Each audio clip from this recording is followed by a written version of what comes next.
മനസ്സ് തുറക്കുമ്പോൾ പ്രോഗ്രാമിലേക്ക് സ്വാഗതം. ഇന്നത്തെ നമ്മുടെ അതിഥിയായി കടന്നു വന്നിരിക്കുന്നത് ജാൻസി തോമസ് ആണ്. താന് 3 കുഞ്ഞുങ്ങളുടെ അമ്മയും ഒരു വീട്ടമ്മയുമാണ്.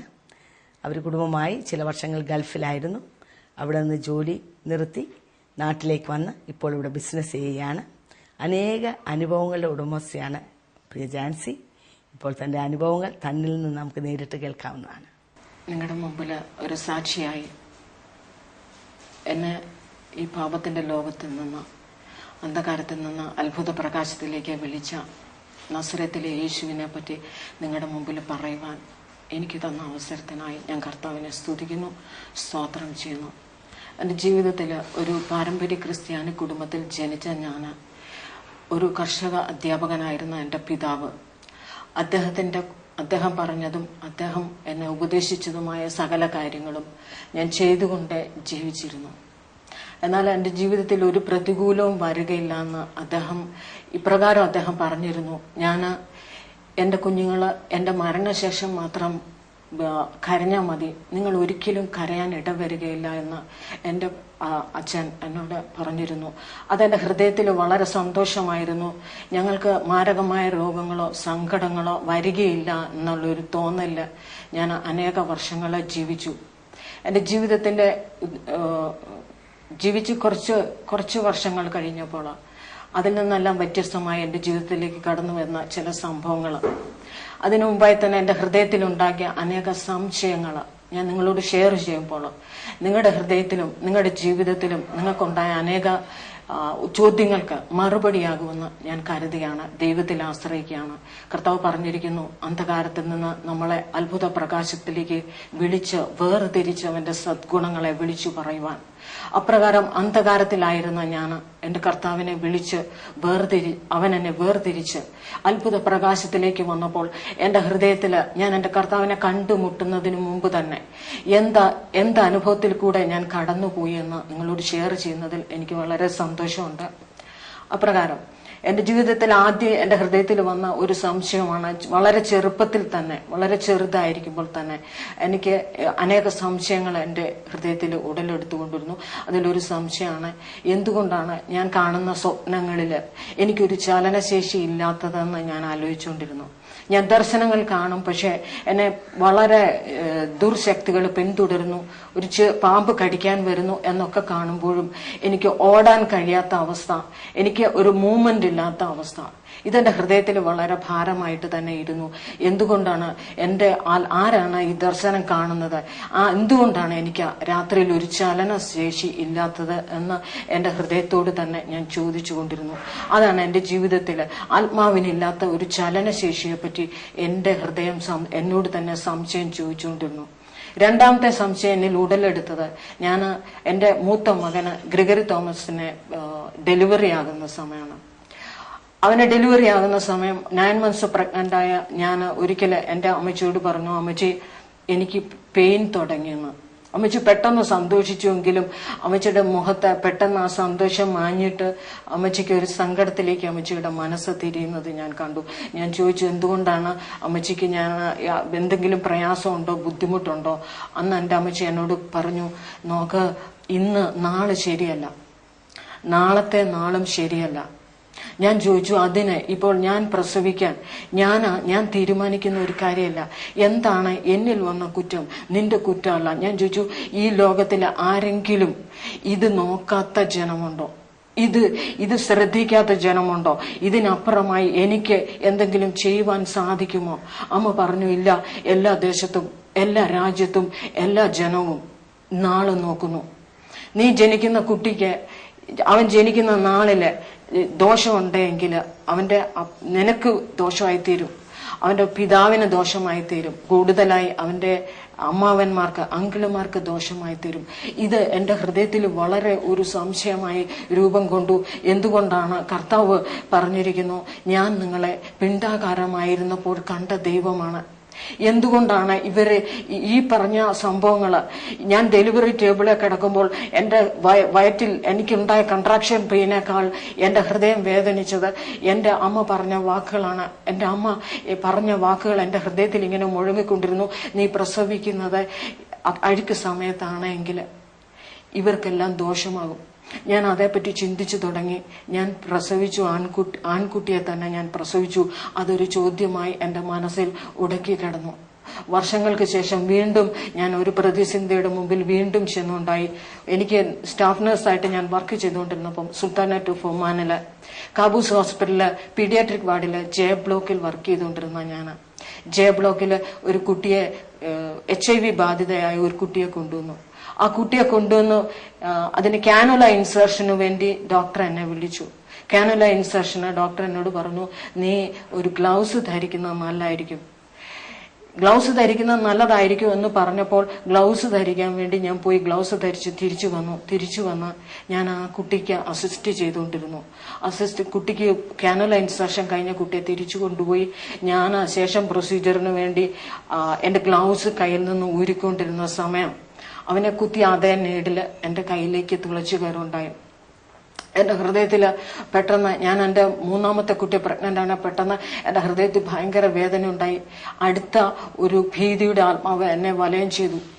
ഇത് ഭർത്താവിനോട് പോലും പറയാതെ ഞാൻ എന്റെ ഹൃദയത്തിൽ മാത്രം വെച്ചു. കാരണം ഇത് പറയാവുന്ന ഒരു കാര്യമല്ല, അദ്ദേഹം വളരെ വേദനിക്കുമെന്ന് എനിക്ക് മനസ്സിലായി. ഇതുകൊണ്ട് തന്നെ ഞാൻ എന്റെ ഹൃദയത്തിനകത്ത് വർഷങ്ങളോളം അടക്കി പിടിച്ചുകൊണ്ടിരുന്നു. 12 വർഷങ്ങൾക്ക് ശേഷമാണ് വീണ്ടും എന്നെ കർത്താവ് മറ്റൊരു ദിക്കിലേക്ക്, മറ്റൊരു മണ്ഡലത്തിലേക്ക്, എന്റെ ജീവിതത്തിന്റെ വളരെ പ്രയാസമേറിയ ഒരു ഘട്ടത്തിലേക്ക് എന്റെ കർത്താവ് എന്നെ നയിച്ചു. അത് എന്റെ 3ാമത്തെ കുട്ടി, എനിക്ക് 3 മക്കളാണുള്ളത്. മൂത്ത മകൻ ഗ്രിഗറി തോമസ് ചാക്കോണ്. അവന് 12th സ്റ്റാൻഡേർഡിൽ ഗിരിദീപ സ്കൂളിൽ പഠിക്കുന്നു. രണ്ടാമൻ തോമസ് ജേക്കബാണ്. അവൻ 9th സ്റ്റാൻഡേർഡിൽ അതേ സ്കൂളിൽ തന്നെ പഠിക്കുന്നു. 3ാമന് പ്രിൻസ് ജേക്കബ്. ഈ പ്രിൻസ് ജേക്കബിന്റെ ജീവിതത്തിലൂടെയാണ്, അവന്റെ വിടുതലിലൂടെയാണ് കർത്താവിനെ യഥാർത്ഥമായിട്ടും അനുഭവിക്കുവാൻ, എന്റെ ഹൃദയത്തിലുള്ള അന്ധകാരത്തെ വലിച്ചെറിഞ്ഞിട്ട് ദൈവം തന്ന പ്രകാശത്തിൽ നടക്കുവാൻ കർത്താവ് എന്നെ വിളിച്ച് വേർതിരിച്ചു. അവന്റെ സദ്ഗുണങ്ങളെ നിങ്ങളുടെ മുമ്പിൽ പറയുമ്പോൾ വളരെ സന്തോഷമുണ്ട്, വളരെ വളരെ നന്ദിയോടെ. എന്റെ ഇപ്രകാരം ഞാൻ അനുഭവിച്ച വേദനകള്, ഞാൻ അനുഭവിച്ച അന്ധകാരത്തില് നിങ്ങൾ എപ്രകാരം അതിനെ ജയിക്കണമെന്ന് കർത്താവ് എന്റെ സാക്ഷ്യത്തിൽ കൂടെ നിങ്ങളെ മനസ്സിലാക്കുകയും കർത്താവ് നിങ്ങളെ വിടുവിക്കുകയും അനുഗ്രഹിക്കുകയും ചെയ്യുമെന്ന് ദൈവനാമത്തിൽ ആശ്രയിക്കുകയാണ്. മൂന്നാമത്തെ കുട്ടിയായ ജോന അവന് വെക്കേഷൻ, സെക്കൻഡ് സ്റ്റാൻഡേർഡിലെ വെക്കേഷൻ ലഭിച്ചപ്പോൾ അവന് കളിച്ചുകൊണ്ടിരുന്ന ഒരിക്കൽ അവൻ ഓടി വന്ന് എന്നോട് പറഞ്ഞു, അമ്മ എന്നൊന്ന് തൊട്ട് നോക്കിക്കേ, എന്റെ ശരീരത്തിൽ പനിയുണ്ട്, അമ്മ എന്നൊന്ന് തൊട്ട് നോക്കിക്കെന്ന്. സ്റ്റാഫ് നഴ്സായ ഞാൻ അവനൊരു പാരസെറ്റമോൾ കൊടുത്തിട്ട് അവനോട് പറഞ്ഞു, കുട്ടാ സാരമില്ല, ഇത് പൊക്കോളൂ എന്ന് പറഞ്ഞു. അപ്രകാരം അവൻ പാരസെറ്റമോളും കഴിച്ചുകൊണ്ട് വീണ്ടും കളിക്കുവാൻ പോയി. അന്ന് രാത്രിയിൽ ഞാൻ കണ്ട ദർശനമാണ് വീണ്ടും എന്നെ വളരെയധികം ചിന്തിപ്പിച്ചത്. എന്റെ വീടിന്റെ കിണറിന്റെ ഭാഗത്തായിട്ട് ഒരു വലിയ സർപ്പം തല ഉയർത്തി നിൽക്കുന്നു. ഈ സർപ്പത്തിനെ പിടിക്കുവാൻ എനിക്ക് കഴിയില്ല എന്നുള്ള എന്റെ ബലഹീന വശം കണ്ടിട്ട് ഞാൻ എന്റെ ബ്രദറിനെ വിളിച്ചു. അദ്ദേഹം ഓടി വന്നിട്ട് എന്നോട് പറഞ്ഞു, എന്റെ കമ്പനിയിലെ സകല ആയുധങ്ങളും കൊണ്ടുവന്നാലും നിന്റെ ഗ്രൗണ്ടിൽ ഒളിഞ്ഞു കിടക്കുന്ന ഈ സർപ്പത്തിന്റെ തലയെ തകർക്കാൻ എനിക്ക് പറ്റത്തില്ല. ഞാൻ ആത്മാവില് ഞാൻ ഇപ്രകാരം പറയുകയുണ്ടായി, എനിക്ക് എന്റെ ജീവിതത്തെ രക്ഷിച്ചേ പറ്റത്തുള്ളൂ. ഞാൻ അപ്രകാരം ആ പാമ്പിന്റെ തലയെ പിടിച്ച് എന്റെ കിണറിന്റെ വരിക്കിട്ട് ആഞ്ഞടിക്കുകയും ഈ സർപ്പത്തിന്റെ വായിൽ നിന്ന് സകല വിഷങ്ങളും എന്റെ ദേഹത്തേക്ക് ചീറ്റുകയും ഞാൻ ഞെട്ടി ഉണരുകയും ചെയ്യുകയുണ്ടായി. അന്ന് നേരം വെളുക്കുമ്പോൾ എന്നെ വിറച്ചുകൊണ്ട് ഞാൻ എഴുന്നേറ്റ് വന്നു. എങ്കിലും ഞാൻ ഇപ്രകാരം പറഞ്ഞു, എന്റെ അപ്പച്ചൻ എന്നോട് പറഞ്ഞത്, എന്റെ അച്ഛൻ എന്നോട് പറഞ്ഞത് ഞാൻ ഓർപ്പിച്ചു, ദോഷത്തിനായിട്ട് ഞാൻ ഒന്നും ചെയ്തിട്ടില്ല, അതുകൊണ്ട് നിങ്ങൾ ഒരിക്കലും ഒരു മഹാവ്യാധിക്കോ രോഗത്തിനോ അടിമപ്പെടണ്ട, ഞാൻ മരിച്ചു കഴിയുമ്പോൾ നിങ്ങൾ കരഞ്ഞാ മതി എന്ന് പറഞ്ഞിരുന്ന ആ വാക്ക് ഞാൻ ഓർത്തിട്ട് ധൈര്യപ്പെട്ടു. ഇല്ല, എന്റെ കൊച്ചിനൊന്നും വരത്തില്ല. അവന്റെ മുഖത്തേക്ക് സൂക്ഷിച്ചു നോക്കിയപ്പോൾ അവന്റെ മുഖം വിളറിയിരിക്കുന്നതായി എനിക്ക് തോന്നി. എങ്കിലും ധൈര്യത്തോടെ ഞാൻ അടുത്തുള്ള ഹോസ്പിറ്റലിൽ കൊണ്ടുപോയി. അവിടെ ചെന്ന് ഡോക്ടർമാര് അവർക്ക് ശരിക്കും ഫസ്റ്റ് ആയിട്ട് തന്നെ അവനെ കണ്ടപ്പോ തന്നെ ശരിക്കും ജോനയെ ബാധിച്ചിരിക്കുന്ന രോഗത്തിന്റെ കാഠിന്യത അവർക്ക് മനസ്സിലായി. എങ്കിലും അവരെ എന്നോട് പറയാതെ എന്റെ ഹസ്ബൻഡിനെ വിളിച്ചിട്ട് അദ്ദേഹത്തോട് പറയുകയുണ്ടായി, നിങ്ങളുടെ കുഞ്ഞിന് ക്യാൻസർ ആണെന്ന് തോന്നുന്നു, അതെന്റെ ഒരു സംശയം മാത്രമല്ല, കൺഫർമേഷന്റെ ടെസ്റ്റിന് വേണ്ടി നിങ്ങൾക്ക് RCCയിലേക്ക് കടന്നു പോകാം. അപ്രകാരം RCCയിലേക്ക് കൺഫർമേഷൻ ടെസ്റ്റിന് വേണ്ടി RCCയിലേക്ക് കടന്നു പോകുന്നതിന് മുമ്പ് തന്നെ അദ്ദേഹത്തിനോട് ഞാൻ ചോദിച്ചു, നമ്മൾ ക്രിസ്ത്യാനി കുടുംബത്തിലല്ലേ ജീവിച്ച്? അദ്ദേഹം പറഞ്ഞു, അതെ. നമ്മൾ പ്രാർത്ഥിക്കുന്നവരല്ലായിരുന്നോ? അതെ. പിന്നെന്തുകൊണ്ടാണ് നമുക്കിങ്ങനെ വന്നേ? അദ്ദേഹം കുനിഞ്ഞിരുന്നിട്ട് എന്നോട് പറഞ്ഞു, അതെനിക്ക് അറിഞ്ഞുകൂടാ. ഞാൻ അന്വേഷിക്കാൻ തുടങ്ങി. എന്റെ വീട്ടിൽ എന്നെ ആശ്വസിപ്പിക്കാൻ ഞാൻ RCCയിൽ പോകുന്നതിന് മുമ്പ് അനേക വ്യക്തി ജീവിതങ്ങൾ എന്റെ ജീവിതത്തിലേക്ക് കടന്നു വന്നു.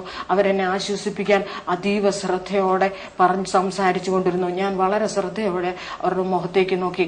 ആരെങ്കിലും എന്തെങ്കിലും പറയും, അതിൽ നിന്ന് എനിക്ക് രക്ഷപ്പെടാമോ എന്നാണ് ഞാൻ ശ്രമിച്ചുകൊണ്ടിരുന്നത്. 2 സെക്ഷൻ ആൾക്കാർ വന്നു.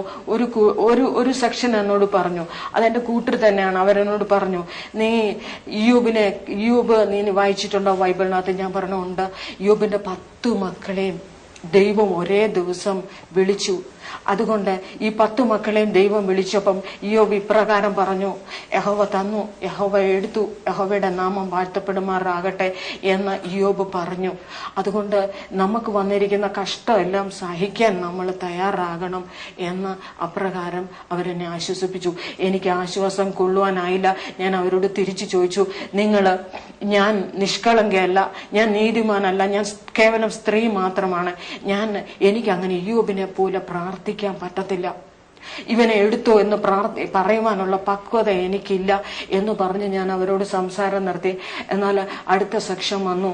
ഞാൻ അവരെ ജീവിതത്തിൽ ഏറ്റവും അടുപ്പിക്കാതിരുന്ന, എന്റെ ജീവിതത്തിൽ ഞാൻ അവരോട് സംസാരിക്കാതിരുന്ന, എനിക്ക് അവരെ കാണുമ്പോൾ തന്നെ ഇവരെന്തൊരു ജീവിതമായി ജീവിക്കുന്നത്. അപ്രകാരം ഒരു കൂട്ടരെ എന്റെ അടുത്ത് വന്നിട്ട് പറഞ്ഞു, നീ എന്താ വിശ്വസിക്കുന്നു? ഞാൻ പറഞ്ഞു, എന്റെ കുഞ്ഞ് ജീവിക്കുമെന്ന് വിശ്വസിക്കുന്നു. അത് നിനക്ക് സംഭവിക്കും. എനിക്ക് വളരെ സന്തോഷമായി. എന്റെ ജീവിതത്തിൽ ആദ്യമായി ഞാൻ അവരെ സ്നേഹിക്കാൻ തുടങ്ങി. അവരല്ല, ഈ 2 കൂട്ടരിലധികമായി ഞാൻ ഇവരോട് സംസാരിക്കാൻ തുടങ്ങി. ആരായിരുന്നു? യേശുവിനെ രക്ഷിതാവായി സ്വീകരിച്ച 2 ആന്റിമാര്. അപ്പം ആ ആന്റിമാരുടെ വാക്കുകൾ 116 സങ്കീർത്തനം എടുത്തു കൈ തന്നിട്ട് പറഞ്ഞു, നീ ഇത് വായിച്ചിട്ട് നീ നിന്റെ സങ്കടം കർത്താവിനോട് പറ, തീർച്ചയായിട്ടും ദൈവം നിന്റെ കുഞ്ഞിനെ വിടുവിക്കും. അപ്രകാരം ഞാൻ RCCയിലേക്ക് കടന്നുപോയി. അവിടെ ഒരു 2 മാസത്തോളം ആദ്യ ഡോക്ടറിന്റെ അടുക്ക ചെന്നപ്പം പറഞ്ഞു, സാധാരണ കുട്ടികളെ പോലല്ല നിന്റെ കുട്ടിക്ക് 90% ഇവന്റെ ബ്ലഡിനകത്ത് WBC ബ്ലാസ്റ്റ് സെല്ലായി. അതുകൊണ്ട് ഞങ്ങൾ ശ്രമിച്ചു നോക്കാം, നീ നിന്റെ ദൈവത്തെ വിളിക്കുക. അപ്രകാരം ഡോക്ടർ പറഞ്ഞു. എനിക്ക് മനസ്സിലായി, ഡോക്ടർ പറഞ്ഞതിന്റെ ആഴം എനിക്ക് മനസ്സിലായി. കീമോതെറാപ്പിയാൽ ആരെയും ഞങ്ങൾക്ക് രക്ഷിക്കാൻ പറ്റത്തില്ല. ഞങ്ങൾ ആർക്കും ഒരു ഗ്യാരണ്ടി കൊടുക്കാറില്ല. നിങ്ങൾ നിങ്ങളുടെ ദൈവത്തോട് പ്രാർത്ഥിക്കുക. അപ്രകാരം ഞാൻ കർത്താവിനോട് പ്രാർത്ഥിക്കാൻ തുടങ്ങി. ഞാൻ പ്രാർത്ഥിച്ചു.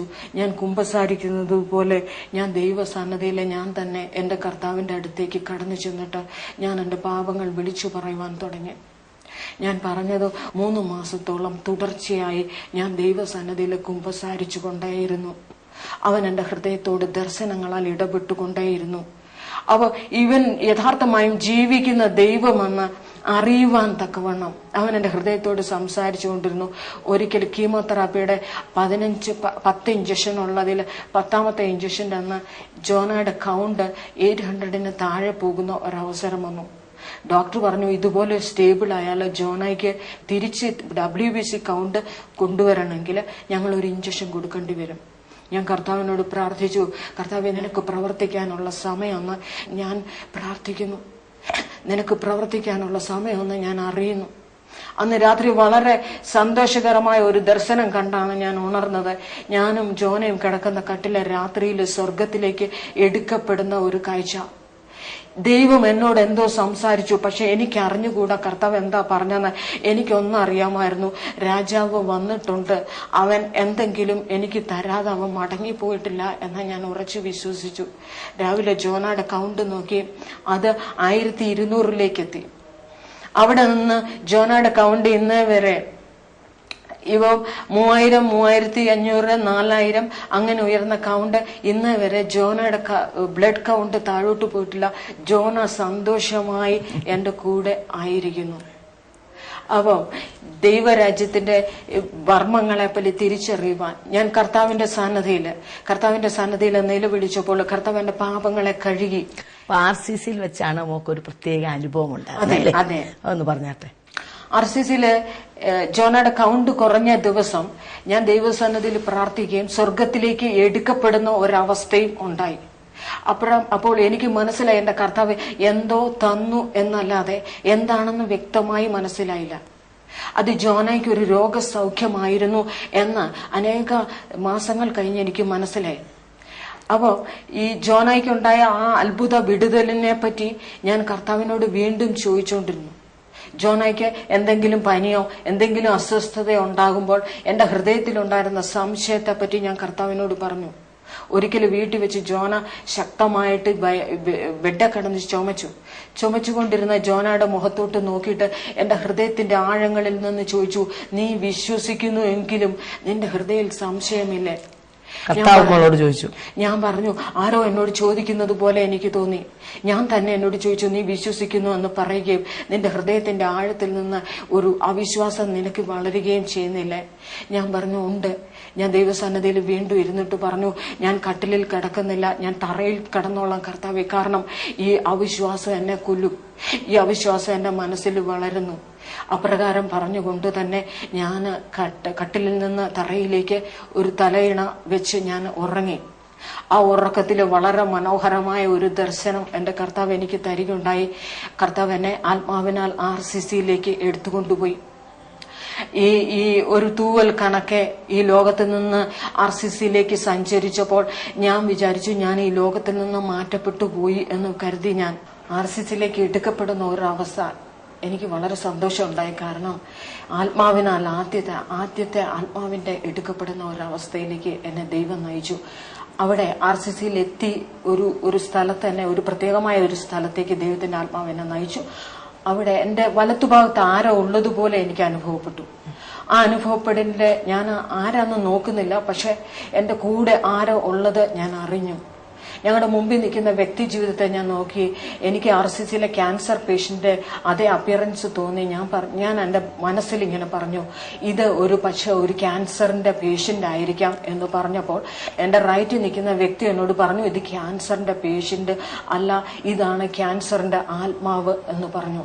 എന്ന് സംസാരിച്ചിട്ട് അദ്ദേഹം കൈ ഉയർത്തി നസ്രത്തിലെ യേശുവിന്റെ നാമം എന്ന് പറഞ്ഞപ്പോൾ ഈ വ്യക്തി പമ്പരം പോലെ കറങ്ങുന്നതും ആകാശത്തേക്ക് എടുക്കപ്പെടുന്നതും കാണുവാനിടയായി.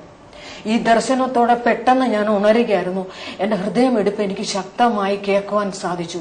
ഞാൻ ഉണർന്നു. ഞാൻ ചാടി എഴുന്നേറ്റ് എന്റെ കുഞ്ഞിന്റെ മേലെ കൈ വെക്കുവാൻ നോക്കിയപ്പോൾ ഞാൻ എന്നോട് തന്നെ ചോദിച്ചു, ഇത് ചെയ്യുവാൻ നിനക്ക് അധികാരമുണ്ടോ? ഞാൻ ബൈബിളിനകത്ത് ഒരു വാക്യം ഓർത്തു, സ്വർഗത്തിലും ഭൂമിയിലും സകല അധികാരവും എനിക്ക് നൽകപ്പെട്ടിരിക്കുന്നു, ആകയാൽ നിങ്ങൾ പുറപ്പെട്ട. ഈ വാക്യം എന്റെ മനസ്സിൽ സ്ട്രൈക്ക് ചെയ്തപ്പോൾ എനിക്ക് എന്തുമാത്രം സന്തോഷമുണ്ടായെന്ന് എനിക്കറിയത്തില്ല. അവന്റെ ശരീരത്തിൽ കൈവച്ച് എത്ര പ്രാവശ്യം ഞാൻ കൽപ്പിച്ചുവെന്നും ഞാൻ ഓർക്കുന്നില്ല. നസറത്തിലെ യേശുവിന്റെ നാമത്തിലെ ക്യാൻസറിന്റെ ആത്മാവെ വിട്ടുപോകും. എന്റെ ഹൃദയം വാഞ്ചിച്ചു, സകല ക്യാൻസർ പേഷ്യന്റെ അടുത്ത് ഓടിച്ചെല്ലണം. നിങ്ങളുടെ ശരീരത്തിൽ കയറിയിരിക്കുന്ന ക്യാൻസറിന്റെ ആത്മാവിനെ തുരത്തുവാൻ നമ്മുടെ ദൈവത്തിന്റെ നാമം, ഈ നസ്രത്തിലെ യേശുവിന്റെ നാമം ഉപകരിക്കും എന്ന് പറയുവാനുള്ള വാഞ്ചയോടെ അന്ന് രാത്രി എനിക്ക് ഉറങ്ങുവാൻ സാധിച്ചില്ല. ഞാൻ രാവിലെ എഴുന്നേറ്റിട്ട് ആരെന്റെ കുഞ്ഞിന് വേണ്ടി ഒരിക്കൽ കൂടെ ശാസിക്കും, ആരെന്റെ കുഞ്ഞിന് വേണ്ടി ഇത് ചെയ്യും? ഞാൻ അന്വേഷിച്ചു പറഞ്ഞു, പെന്തക്കോസുകാരെന്ന് ഒരു വിഭാഗം ജനമുണ്ട്, വിശ്വാസികള്. നിങ്ങൾ ഒരു കാര്യം അവിടെ ചെന്ന് അവരെ കൊണ്ട് പ്രാർത്ഥിപ്പീര്. ഞാൻ അപ്രകാരം ചെയ്തു. ഞാൻ വിശ്വസിച്ചു, ഞാൻ ഉറച്ചു. അവന്റെ അത്ഭുത രോഗസൗഖ്യം കണ്ടിട്ട് എന്റെ ഹൃദയം സന്തോഷിച്ചു. എന്റെ ഹൃദയത്തിന്റെ ആ സന്തോഷത്തില് ഞാൻ അനേക ക്യാൻസർ രോഗികളുടെ അടുത്ത് ചെന്ന് അവരുടെ മേൽ കൈവച്ചു പ്രാർത്ഥിച്ചു. അവരോട് കർത്താവിന്റെ സുവിശേഷത്തെ പറ്റി പറയുവാനും ഇടയായി. ജാൻസിക്ക് ഇപ്പൊ ഒരു കാര്യം മനസ്സിലായല്ലോ. അന്ന് RCCയിലേക്ക് എടുക്കപ്പെട്ടപ്പോൾ കൂടെ ഉണ്ടായിരുന്ന വ്യക്തി ഒരു ദൂതനായിരിക്കാം, യേശുവിന്റെ സാന്നിധ്യം തന്നെ ആയിരിക്കാം, അല്ലേ? അപ്പൊ ജാൻസിക്ക് അത് പറഞ്ഞ് മനസ്സിലാക്കി തരികയായിരുന്നു, ഈ ക്യാൻസറിന്റെ ആത്മാവ് അതൊരാത്മാവ്, ഈ രോഗം ഇന്ന് അനേകരെ കാർന്നു തിന്നുകൊണ്ടിരിക്കുക. അപ്പൊ ആ ആത്മാവിനെ യേശുവിന്റെ നാമത്തിൽ ശാസിച്ചാൽ അത് വിട്ടുപോകും എന്നുള്ള വലിയ റെവലേഷൻ ജാൻസിക്ക് ദൈവം തരികയായിരുന്നു, അല്ലേ? ഇപ്പൊ ഇവിടെ നമ്മളെ കേട്ടുകൊണ്ടിരിക്കുന്ന പ്രേക്ഷകർ അനേകം ചിന്തിക്കുന്നുണ്ടായിരിക്കാം, ഇതെന്ത് ദർശനമായത്? ഇങ്ങനെയൊക്കെ ദർശനങ്ങൾ കാണുമോ? ആദ്യം ഒരു സർപ്പത്തെ കണ്ടു, അതിന്റെ വിഷം ചീറ്റുന്നതായിട്ട് കണ്ടു, അങ്ങനെ പിന്നെ സ്വർഗത്തിലേക്കുള്ള RCCയിലേക്ക് എടുക്കപ്പെടുന്ന അവസ്ഥ. പക്ഷെ അതെല്ലാം ബൈബിൾ വളരെ വ്യക്തമായി പറയുന്നുണ്ട്. യോവേൽ പ്രവാചകന്റെ പുസ്തകത്തിൽ ഇങ്ങനെയാണ് പറയുന്നത്, അന്ത്യകാലത്ത് ഞാൻ സകല ജഡത്തിനു മേലും എന്റെ ആത്മാവിനെ പകരും. അന്ന് യവനക്കാർ ദർശനങ്ങൾ കാണും. അങ്ങനെ ദൈവം ഒരു യവനക്കാരിയായിരുന്ന ജാൻസിക്ക് ദർശനങ്ങൾ കൊടുത്തു. അതിൽ കൂടെ അനേക കാര്യങ്ങൾ ജാൻസിക്ക് കർത്താവ് മനസ്സിലാക്കി തന്നു, അല്ലേ? ഇന്നിപ്പോ നമുക്ക് വളരെ ശക്തിമത്തായി അത് അനുഭവമായതുകൊണ്ട് ഇന്നും ഈ ക്യാൻസർ രോഗത്താൽ ഭാരപ്പെടുന്നവരെ, കുഞ്ഞുങ്ങൾ ക്യാൻസറാൽ ബാധിക്കപ്പെട്ട് വളരെ വേദനയിൽ കഴിയുന്ന അമ്മമാർ അനേകം ജാൻസിയുടെ സാക്ഷ്യം കേൾക്കുന്നുണ്ടായിരിക്കാം. നിങ്ങൾ RCCയിൽ തന്നെയായിരിക്കാം, അല്ലെ അനേക ആശുപത്രി ബെഡിലായിരിക്കാം. നിങ്ങളുടെ ഭവനത്തിൽ വേദനയോടെ കണ്ണുനീരോടെ എന്നെ ആര് സഹായിക്കും എന്ന് പറഞ്ഞ് നിങ്ങൾ വളരെ ഭാരപ്പെടുന്ന വ്യക്തിയായിരിക്കാം. നിങ്ങളുടെ പ്രാർത്ഥനയ്ക്കൊരു ഉത്തരമായിരിക്കാം ജാൻസിയുടെ വായിൽ കൂടെ നിങ്ങൾ കേൾക്കുന്ന ഈ സദ്വർത്തമാനം. നിങ്ങൾ ആരായിരുന്നാലും നാം കേട്ടതുപോലെ സകല അധികാരവും ദൈവം നമുക്ക് തന്നിരിക്കുകയാണ്. ആ അധികാരം ഏറ്റെടുത്തുകൊണ്ട് നമ്മുടെ ആരുടെയും കഴിവല്ല, യേശുവിന്റെ നാമത്തിൽ നാം പ്രാർത്ഥിക്കുമ്പോൾ യേശുവിന്റെ നാമത്തിൽ ശക്തിയുള്ളതുകൊണ്ട് യേശുവിന്റെ സകല കഴിവുകളും യേശുവിന്റെ സകല അനോയിന്റിങ്ങും യേശുവിന്റെ നാമത്തിലുണ്ട്. ആ നാമത്തിൽ നാം പ്രാർത്ഥിക്കുമ്പോൾ അത് യേശു തന്നെ പ്രാർത്ഥിച്ച പ്രാർത്ഥനയ്ക്ക് തുല്യമാണ്. അതുകൊണ്ട് അത് പ്രാർത്ഥിക്കാനുള്ള അധികാരവും അവകാശവും കർത്താവ് നമുക്ക് തന്നിരിക്കുക. അതുകൊണ്ട് വേദനിക്കുന്ന നിങ്ങളോട് എനിക്ക് പറയാനുള്ളത്, നിങ്ങൾ ആ കുട്ടിയുടെ മേത്ത് കൈവയ്ക്കൂ, അല്ലെങ്കിൽ നിങ്ങൾ തന്നെയാണെങ്കിൽ നിങ്ങളുടെ രോഗമുള്ള സ്ഥാനത്ത് കൈവയ്ക്കൂ. എന്നിട്ട് യേശുവിന്റെ നാമത്തിന്റെ രോഗം മാറട്ടെ എന്ന് പ്രാർത്ഥിക്കുന്ന ഈ മാത്രയിൽ നിങ്ങളുടെ രോഗം നിങ്ങളെ വിട്ടുമാറാൻ പോവുകയാണ്. ചാൻസ് പറഞ്ഞാട്ടെ. സ്തോത്രം.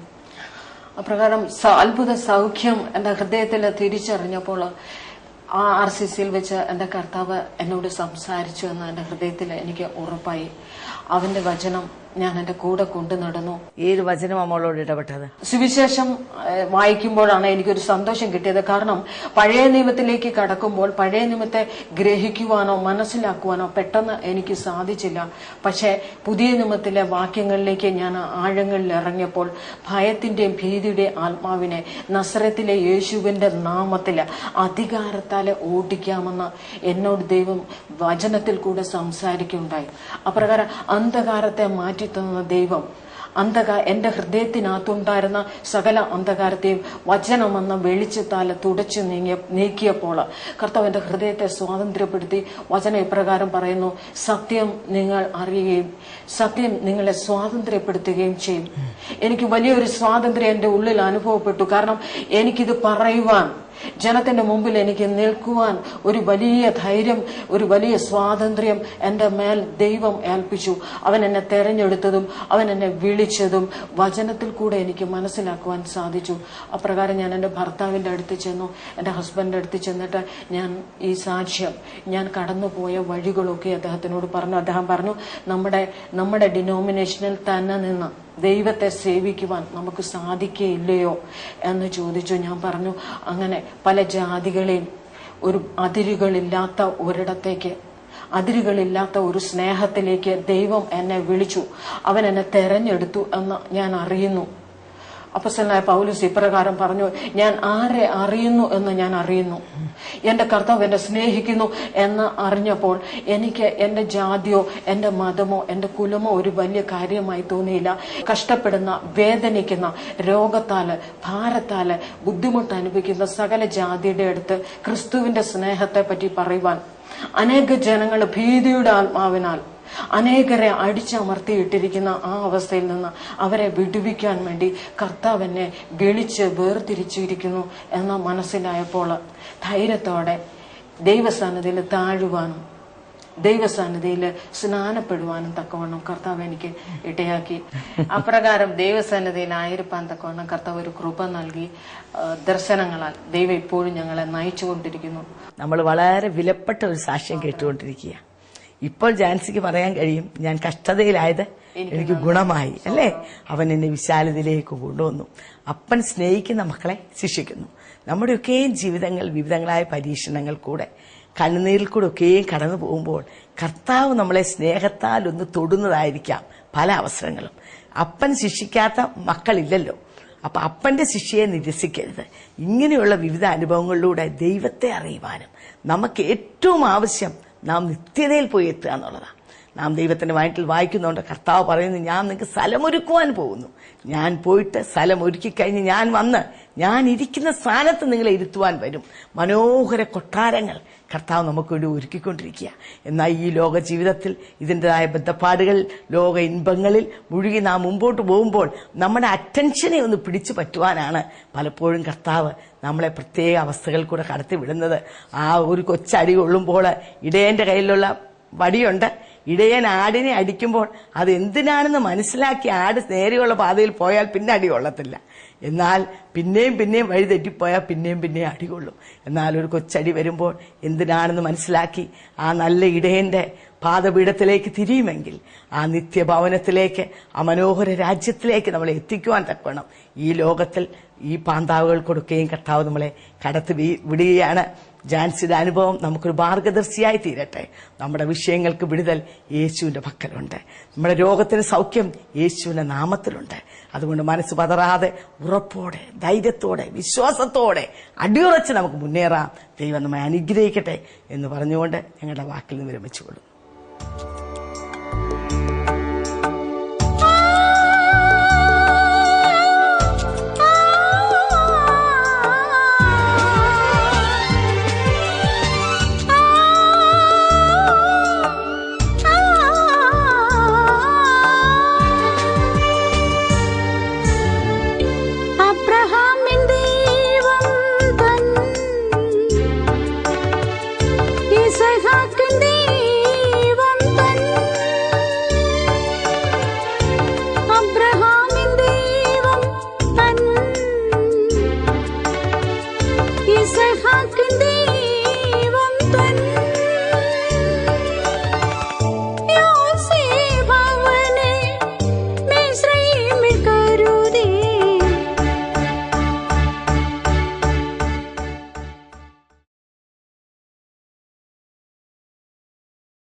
മനസ്സ് തുറക്കുമ്പോൾ പ്രോഗ്രാമിലേക്ക് സ്വാഗതം.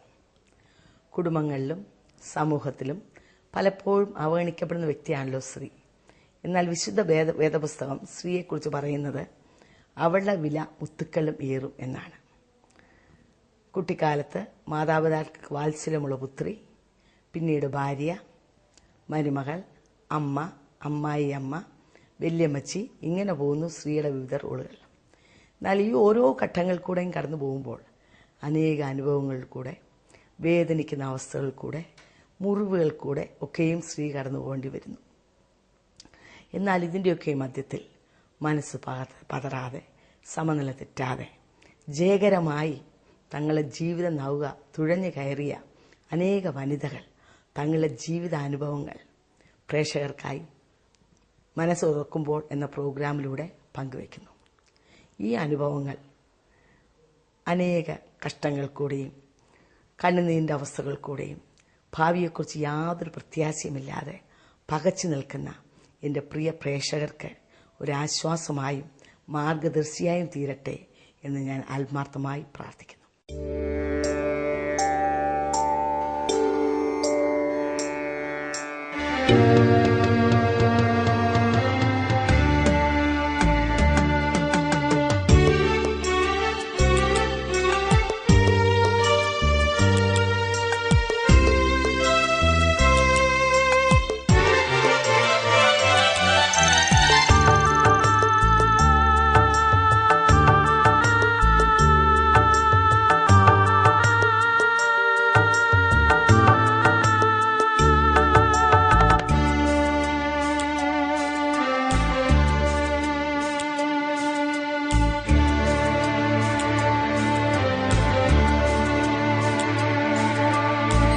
മനസ്സേ വ്യാകുലമരുതേ,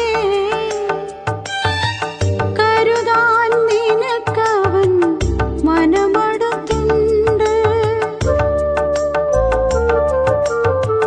മനസ്സേ വ്യാകുലമരുതേ, കരുതാൻ നിനക്കവൻ മനമടുത്തുണ്ട്.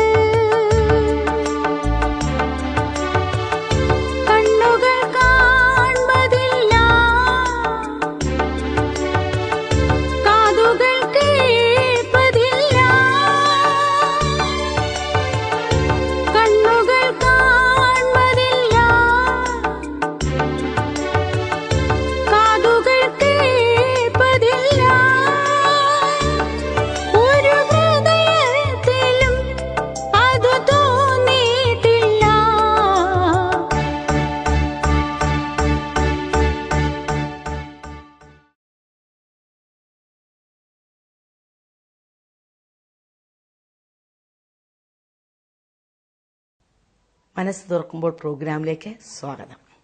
ഇന്നത്തെ നമ്മുടെ അതിഥിയായി കടന്നു വന്നിരിക്കുന്നത് മിസ്സിസ് രാജമ്മ ഫിലിപ്പ്, പരേതനായ ഡോക്ടർ ഫിലിപ്പിൻ്റെ ഭാര്യയാണ്. താൻ ഞങ്ങളുടെ രണ്ടാമത്തെ മരുമകൻ്റെ മാതാവ് കൂടിയാണ്. തൻ്റെ അനുഭവങ്ങൾ നേരിൽ നമ്മളുമായിട്ട് പങ്കുവയ്ക്കുന്നതായിരിക്കും. മനസ്സ് തുറക്കുമ്പോൾ എന്ന ഈ പരിപാടിക്കായി ഞാൻ ദൈവത്തെ സ്തുതിക്കുന്നു, സ്തോത്രം ചെയ്യുന്നു. ഈ പരിപാടിയിൽ കൂടെ അനേക കർത്താവിനെ കണ്ടുമുട്ടുവാൻ ഞാൻ ആത്മാർത്ഥമായിട്ട് പ്രാർത്ഥിക്കുന്നു. എന്നെ ശക്തനാക്കുന്നതിന് മുഖാന്തരം ഞാൻ സകലത്തിൽ മതിയാകുന്നു. ഈ വാക്യമാണ് എൻ്റെ ജീവിതത്തിന്റെ ആധാര വിഷയം. ഞാൻ ജനിച്ചു വളർന്നത് റാന്നിയിലാണ്. കാനായ സമുദായത്തിൽ കണ്ണൻകുഴിത്ത് എന്ന് പറയുന്ന വീട്ടിലാണ് ഞാൻ ജനിച്ചു വളർന്നത്. ഞങ്ങൾ 6 മക്കളാണുള്ളത്. അതിൽ 3ാമത്തെ മകളാണ് ഞാൻ. എൻ്റെ 19ാമത്തെ വയസ്സിൽ എൻ്റെ കോളേജ് വിദ്യാഭ്യാസത്തിനിടയിൽ എനിക്കൊരു കല്യാണാലോചന വന്നു. ഞങ്ങളുടെ പ്രമാണം അനുസരിച്ച് 19നും 20നും ഇടയ്ക്ക് കല്യാണം കഴിച്ചിരിക്കണം. അങ്ങനെയാണ് ഞങ്ങളുടെ മാതാപിതാക്കന്മാരുടെ അഭിപ്രായം. അങ്ങനെ അതേ തുടർന്ന് കല്യാണം ആലോചന വന്നു. കല്ലടത്തറയിൽ ഡോക്ടർ NB ഫിലിപ്പ് എന്ന് പറയുന്ന ഒരു യുവാവുമായിട്ട് കല്യാണ ആലോചന വന്നു. കല്ലടത്തറയിൽ ഫിലിപ്പച്ചൻ്റെയും അച്ചുക്കുട്ടിയുടെയും ഏക മകനാണ് താൻ. അങ്ങനെ ആലോചന പെട്ടെന്ന് നടക്കാനിടയായി. സെന്റ് ജോർജ് കാനായ പള്ളിയിൽ വെച്ച് ഞങ്ങളുടെ കല്യാണം മാർ ക്ലീമീസ് തിരുമേനിയുടെ നേതൃത്വത്തിൽ നടന്നു. അത് വളരെ പൊടിപൂരമായ ഒരു കല്യാണമായിരുന്നു. അന്നത്തെ കാനായ പാരമ്പര്യം അനുസരിച്ചുള്ള എല്ലാ ചടങ്ങുകളും ആ കല്യാണ സമയത്ത് അവിടെ സംഭവിച്ചു. എനിക്ക് ഏറ്റവും ഇഷ്ടപ്പെട്ട ഒരു കാര്യം അന്നത്തെ ചടങ്ങുകളല്ലായിരുന്നു. ഞാൻ അന്ന് തിരുമേനി ആശീർവദിച്ച 2-3 കാര്യങ്ങളാണ് എൻ്റെ ഹൃദയത്തിലേക്ക് കടന്നു വരുന്നത് ഇപ്പോൾ. അതായത് ഒന്നാമത് താൻ ഇപ്രകാരം ഞങ്ങളെ ആശീർവദിച്ചു: പൊന്നാഭരണങ്ങളെക്കാൾ വിലയേറിയ പരിമള തൈലം കൊണ്ട് ഞാൻ നിങ്ങളെ മുദ്രയിടുന്നു. രണ്ടാമത് പറഞ്ഞത് അബ്രഹാമിന്റെ അനുഗ്രഹം, അബ്രഹാമിനെ ദൈവം വർദ്ധിപ്പിച്ചതുപോലെ നിങ്ങളെയും ദൈവം വർദ്ധിപ്പിക്കട്ടെ. ഈ 2 കാര്യങ്ങൾ എൻ്റെ ജീവിതത്തിൽ നടക്കുവാനിടയായി. വർഷങ്ങൾക്ക് ശേഷമാണ് അതിന്റെ മർമ്മങ്ങളൊക്കെ മനസ്സിലാകുന്നത്. അന്നേരം ആ കാര്യങ്ങളെക്കുറിച്ച് അത്ര നിശ്ചയമൊന്നും ഇല്ലായിരുന്നു. ഇങ്ങനെ ശുശ്രൂഷ പോലും ശ്രദ്ധിക്കത്തില്ലായിരുന്നു. അങ്ങനെ കല്യാണം കഴിഞ്ഞ് ഞങ്ങൾ സുഖമായിട്ട് ഇങ്ങനെ ജീവിച്ചു. ബേബിച്ചായന്റെ കുടുംബത്തെ കുറിച്ചൊന്ന് പറയാം. ബേബിച്ചായന്റെ കുടുംബത്തിൽ ബേബിച്ചാൻ ഏക മകനായിരുന്നു. ബേബിച്ചായന്റെ 3 മാസം ഉദരത്തിലെ ബേബിച്ചാൻ ആയിരുന്നപ്പോൾ തന്റെ പിതാവ് ലോകത്തു നിന്ന് മാറ്റപ്പെട്ടു. അപ്പം ബേബിച്ചാൻ ജനിച്ചു എന്ന് മാത്രം തനിക്കറിയായിരുന്നു. ഒരു കുഞ്ഞുണ്ടായി എന്ന് മാത്രമേ തനിക്കറിയത്തുള്ളായിരുന്നു. ഉദരത്തിൽ ഉരുവായി 3 മാസം. അപ്പൊ ഒരു ജനിച്ചു എന്നുള്ള ഒരു സന്തോഷം ഉണ്ടായിരുന്നു. അപ്പൊ അമ്മച്ചിക്ക് അപ്പോൾ 19 വയസ്സ് മാത്രമേ ഉള്ളൂ അമ്മച്ചിക്ക്.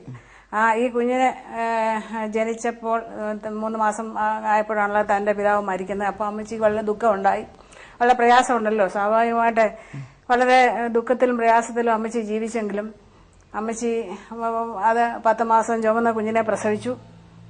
ഒരു ഓമന കുഞ്ഞിനെ പ്രസവിച്ചു. ബേബിച്ചാനെ സംബന്ധിച്ച് പറഞ്ഞാൽ നല്ലൊരു കോമളനും പവിഴ നിറമുള്ളവനും ഒക്കെ ആയിരുന്നു, ദാവീദിനെ പോലെ. അമ്മച്ചി അതുപോലെ തന്നെ ആയിരുന്നു.